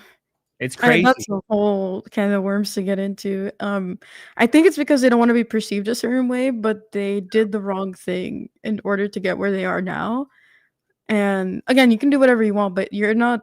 People don't understand that you can do whatever you want, but you're not free from the consequences that come from that. And you can't go crying wolf when you know what the implications of what you do are. Yeah. Blue Neptune says it's all about those tires. What tires? What the hell are you talking about? You can't be the last super chat of the night, and I don't know what it means. Come on, brother. So many content creators are fighting back on Twitter in the past 48 hours. Yeah, and YouTube's completely avoiding all of it. You know, they're avoiding all of it. Why? Because they're going to pocket all the money for Q4, and then they'll apologize in January. That's what they're doing. They're just trying to get this most money possible for Q4 profit-wise, and then they're going to be like, okay, we're sorry. That's what they're going to do. And they may keep the money. I don't know. They may or may not. There has to be like some sort of legal clawback on that. There has to be. Creators are considered independent contractors. That's the issue. We're considered independent contractors. Therefore, we fall in this weird gray area legally. We can't do anything. We just have to get wrecked. That's all we can do. And I do think with this industry getting bigger and bigger and bigger, I 100% think that there is going to be laws put in place soon because streaming is becoming such a a profitable venue. You're getting more viewers. Like streaming has always been a niche thing. Streaming is now getting more viewers than like cable TV by a fucking mile, and it's starting to compete with like streaming services, like with actual TV shows and movies. There's going to come a time that, and it might be soon, where 50% of all entertainment for people under the age of 32 is just streamers. Therefore, there's going to be so many of them that can actually make them a living. They don't have to have 10 million watchers. They can have 300 to 500 to 800 watchers. Shit, that's what I've been doing for years. Yeah. And you can completely survive on it and make it a career. And there's going to have to be protections in the future for these kind of things. Yeah, I That's think the only way. they're gonna have to get some lobby groups in there somehow. Yeah, because it's there's nothing we can do. Like somebody's gonna have to step in. Renee says the lack of accountability that makes people be like, I didn't make this choice. They tricked me to make it. Yep. That's how it always is. It's always out of regret. And they can't live with their mistakes. So they have to say everybody else like forced them to do things. Right. Yeah. It's like a 21-year-old girl will like date a 30-year-old man. And then like he'll break up with her after like a month. And then she'll date another 30-year-old man. And then he'll break up with her after 4 months. And then she'll date a 32-year-old man. And he'll break up with her. And then she'll do this until she's 26. And then she'll float around. And by the time she's 31 or 32, she's like, it's absolutely disgusting that men date 21-year-old girls.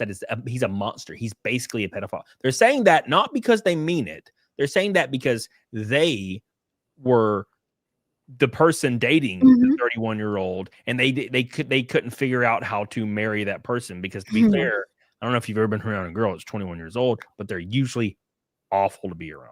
They're just like, their life experience is so low that it's like hanging out with a teenager. They're like I've been told that I have internal misogyny, so I guess I could speak about that. Yeah, I'm saying, like, I've hung out with girls when I was on Tinder that every now and then I hang out with somebody that's like 20 or 21, and they kind of just sucked. They were just like void of anything. They were just like, like trash music, or not what is it called? Trap music. Trap music, yeah. They're always listening to trap music, and they're like conversations you can have with them is skin deep. You can't talk about anything else. It's like, I would think it also depends, and of course, if you have genes that make you look beautiful, great. But for more nerdy, maybe looking like a 5 or a 6 people like me, when you have like pretty privilege, quote unquote, it's easy to not. And I'm not saying that they don't have a personality at all, but it's easier to focus more on the superficial things like your looks. And if you look more average, you gotta compensate a little with personality and actually be able to talk like a normal human being. So, 20-something-year-olds, they don't really know what's going on. Head in the clouds. I was never really like that, to be honest, but I've definitely seen people like that. Yeah, and I think back to when I was a teenager, I was really stupid. In my early 20s, I was pretty stupid too, from what I can gather. I feel like I was not an intelligent person. I don't think I'm intelligent now. I just think I can kind of use like logic and reason to formulate like concise thoughts that work for me. But God, I've tried to talk about shit, been drinking a little bit, hanging out with like somebody that's like 22, 23, and talking about like space and fathoming space, and they're like, there's no way. They're like, what? There's only 12 planets, and I'm like, what? What? No, okay, my brain hurts. Yeah, and I'm like, no, there's like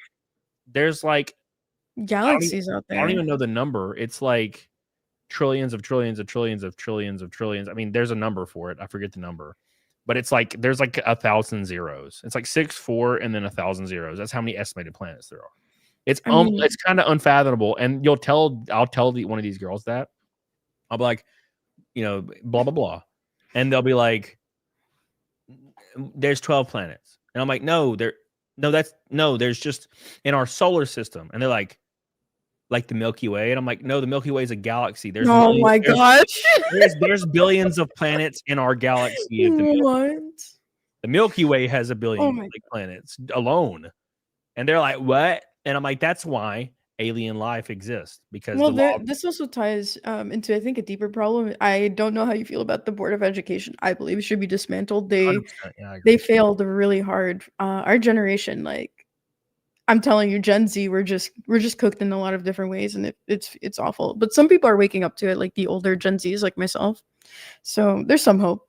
Oh yeah, well in school they should be teaching you how to invest, how to balance a bank account, and all No. kinds of things. They like finance. They should teach you like certain things, and no, they're just going to teach you algebra 1, 2, and 3 for no reason, and they're going to teach you like language and like social studies, and then shop where you watch like Finding Nemo every day for some reason. Like Yeah. school's trash.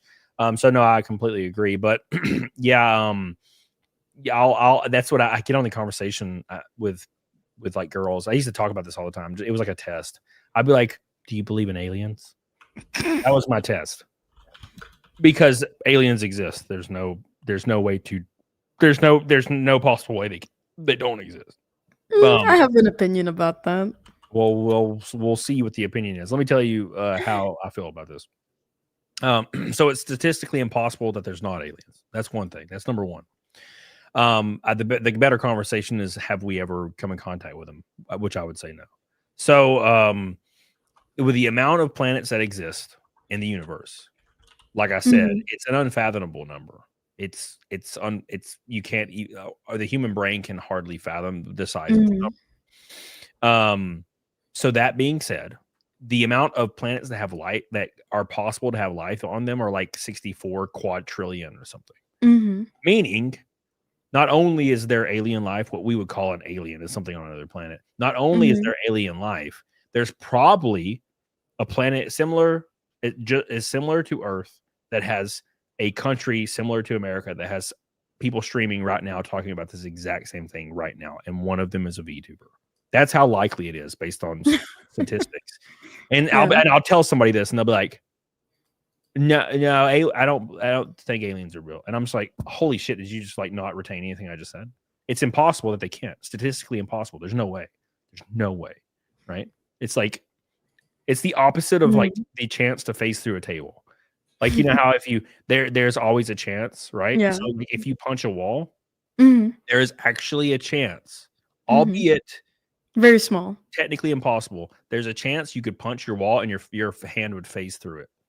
Like there is a chance for it. It's just the chance is like like 1,000 zeros and then 1. Yeah, it's like it can't happen. Yeah. That's the opposite of what I'm talking about. The likelihood is so high for aliens that it is impossible they can't exist on billions of planets right now. Like so now give me your opinion.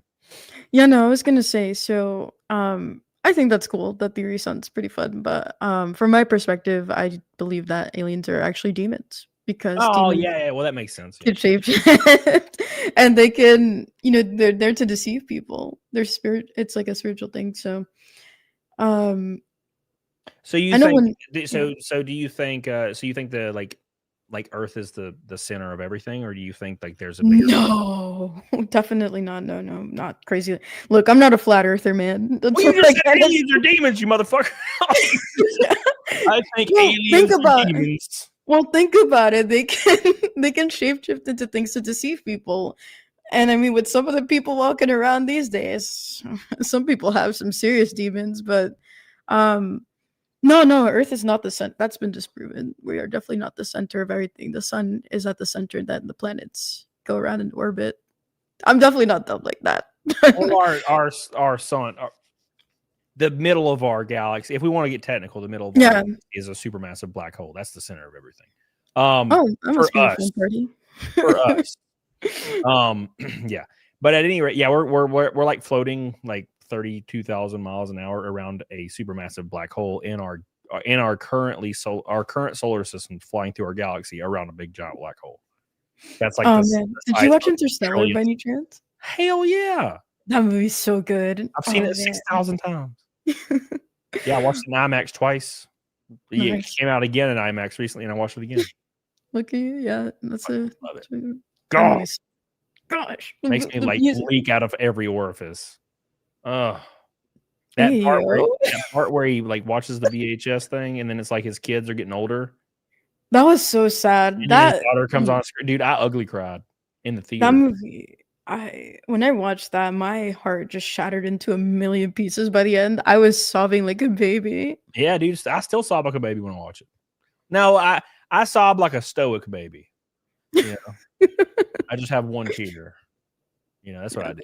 Now, but when I watched it in theaters, I was like, "Fuck!" I had to like put my head down like that. This is killing me. This is killing. I'm getting killed.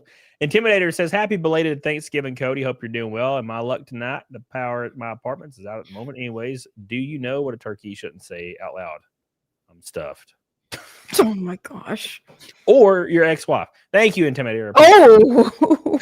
Thank you, Intimidator. Oh man. Oh man. Thank you. Sean says, "How about me? Listen here. I rated you 2 days ago, you big old bitch. God." Oh, boy.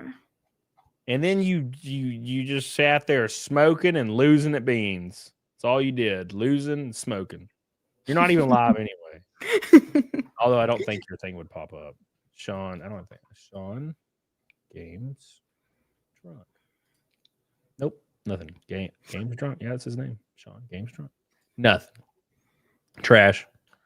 Oh my gosh. You guys really love each other. I could tell. Yeah, Derek Huda streaming, says Jackbox. But I might rate him and he's gonna be talking to a porch kitty or something. If I raid Derek, he's gonna be talking to a porch kitty. I guarantee you. Is that a euphemism for something, or is it like an actual cat on a porch? I'll just like join his stream and there's no one there, and then I just hear Derek. She's like, "We're a porch kitty." I'm like, where's Derek at? And he's just outside smoking. Like, what the fuck is he doing? Derek, we're so many people in here right now, Derek. And he's just like, "There's a porch kitty. Come here, porch kitty." And I'm like, "What the gosh." Oh my god. Anyways, I'm gonna do Naked Snake. I appreciate you guys so much. Big shout out to Celestium for coming on and shooting the shit for 3 hours. I appreciate you. Yeah, thank you. Thank you. I appreciate it. It was fun. I appreciate it a lot. Yeah, and we'll do it again. It'll be fun. I'm excited. Unless you don't want to, then that's fine, I guess. Lots of fun. I mean, I think for me is I'm kind of an old woman at 25, and I normally knock out by like 9 or 10 EST. So it's like, I know. I go to sleep at like 4 a.m. or 5. I can't do it. I think it's because when I was younger, I would always go to bed like by 9 or 8 and then wake up by like 5 in the morning to get ready for school. So I'm like so used to going to bed early and waking up early. That makes sense. That's gross though. I wake up at like noon and go to sleep at like 4 or 5 a.m. Yeah. I think the other thing is too, like I was working a 9 to 5, 8 to 5. So can't stay up too late.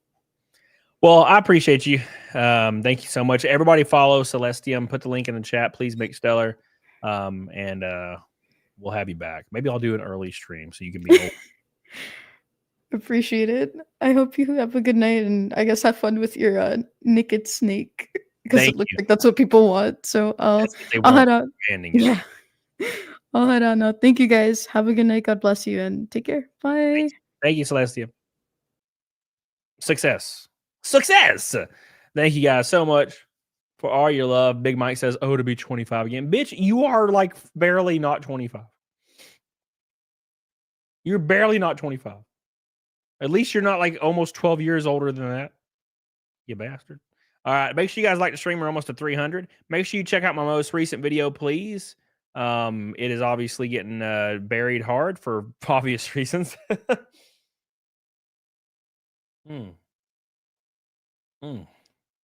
Oof. That callus hurt. My fingers are so messed up from like rehearsing guitar. Like my calluses have built up and ripped off like 8 times in the last like 2 months. It's rough. All right, boys. All right, let's do Naked Snake. Let's go Naked Snake and have a good time doing it. Let's have a good time doing it. It's gonna be a lot of fun. Beep a deep a dee beep beep beep beep beep beep beep beep beep beep beep. All right. Here's what we'll do, Sean. I've got Derek Huda set up on the raid because I saw his thing up on there. And I'll join your stream after I make some eggs and shit and hang out and watch some of your egg or your bean time for fun. And then I'll raid you again next week. How about that? Come on, Sean. Work with me, Sean. You can't be this selfish, Sean. Come on, brother. What's wrong with you?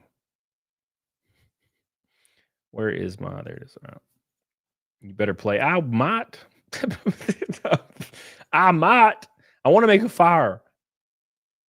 I want to make a fire, and I wish I could drink some whiskey. God, I wish I could drink some whiskey, but I will not. I do have some really high shelf whiskey, but I'm not gonna drink it. All right, I'm just gonna make a fire. Let's do Naked Snake, boys. I appreciate you guys so much for all the love, all the support. Celestium, Jeff on the road, Allied Cloud, Mr. Billy Hatcher, MA. Appreciate you. All you guys are the goats. Renee, you guys know who you are. Chris Magoof, appreciate you guys so much. What a bunch of great people in the chat. I thank you, Charles, Ericayos, Billy. You guys know who you are. Thank you guys so much for all your love, Rakin. Let's do some Naked Snake and get the hell out of here, and we'll be here Monday. Monday. All right, here we go. It's that time again, boys.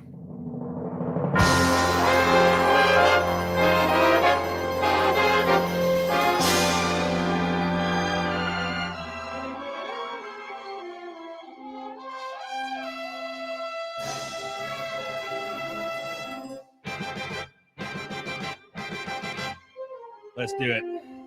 Are y'all ready for some Naked Snake? Let's do it.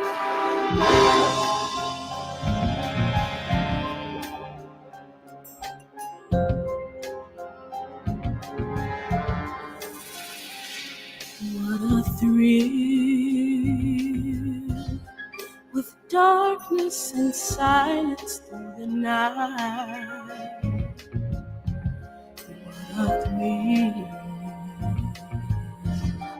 I'm searching. Here we go. I'm melting to you. 538 times in a row, In guys. my heart, but you're so supreme. I give my life, Oh, not for honor, but for you. in my time, Donna, there be nobody else. Cry, it's the way I fly to you. I'm still in a dream, snake eater. Here we go, boys. You ready? Someday we'll go through the rain. Someday you feel on a tree frog. It's ordained in the trial to survive. For the day we see My God. Give my life, not for honor, but for you. In my time, there be nobody else. Cry, it's the way I fly to you. I'm still in a dream, snake eater. 538 shows in a row, boys. Oh my God, here we go.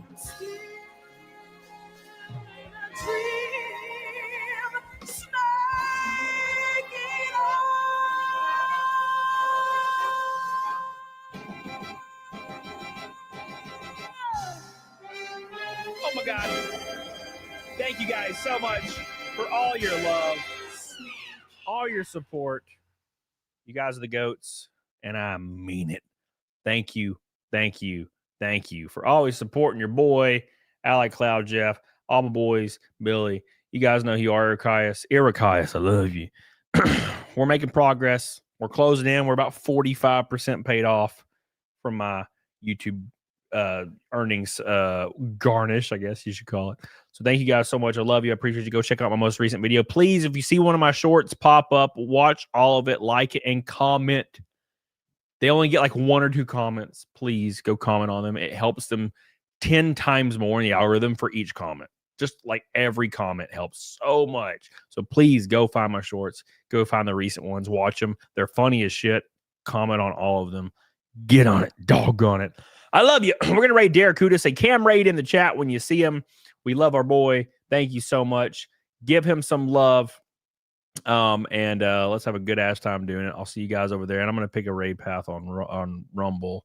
We'll do Rumble.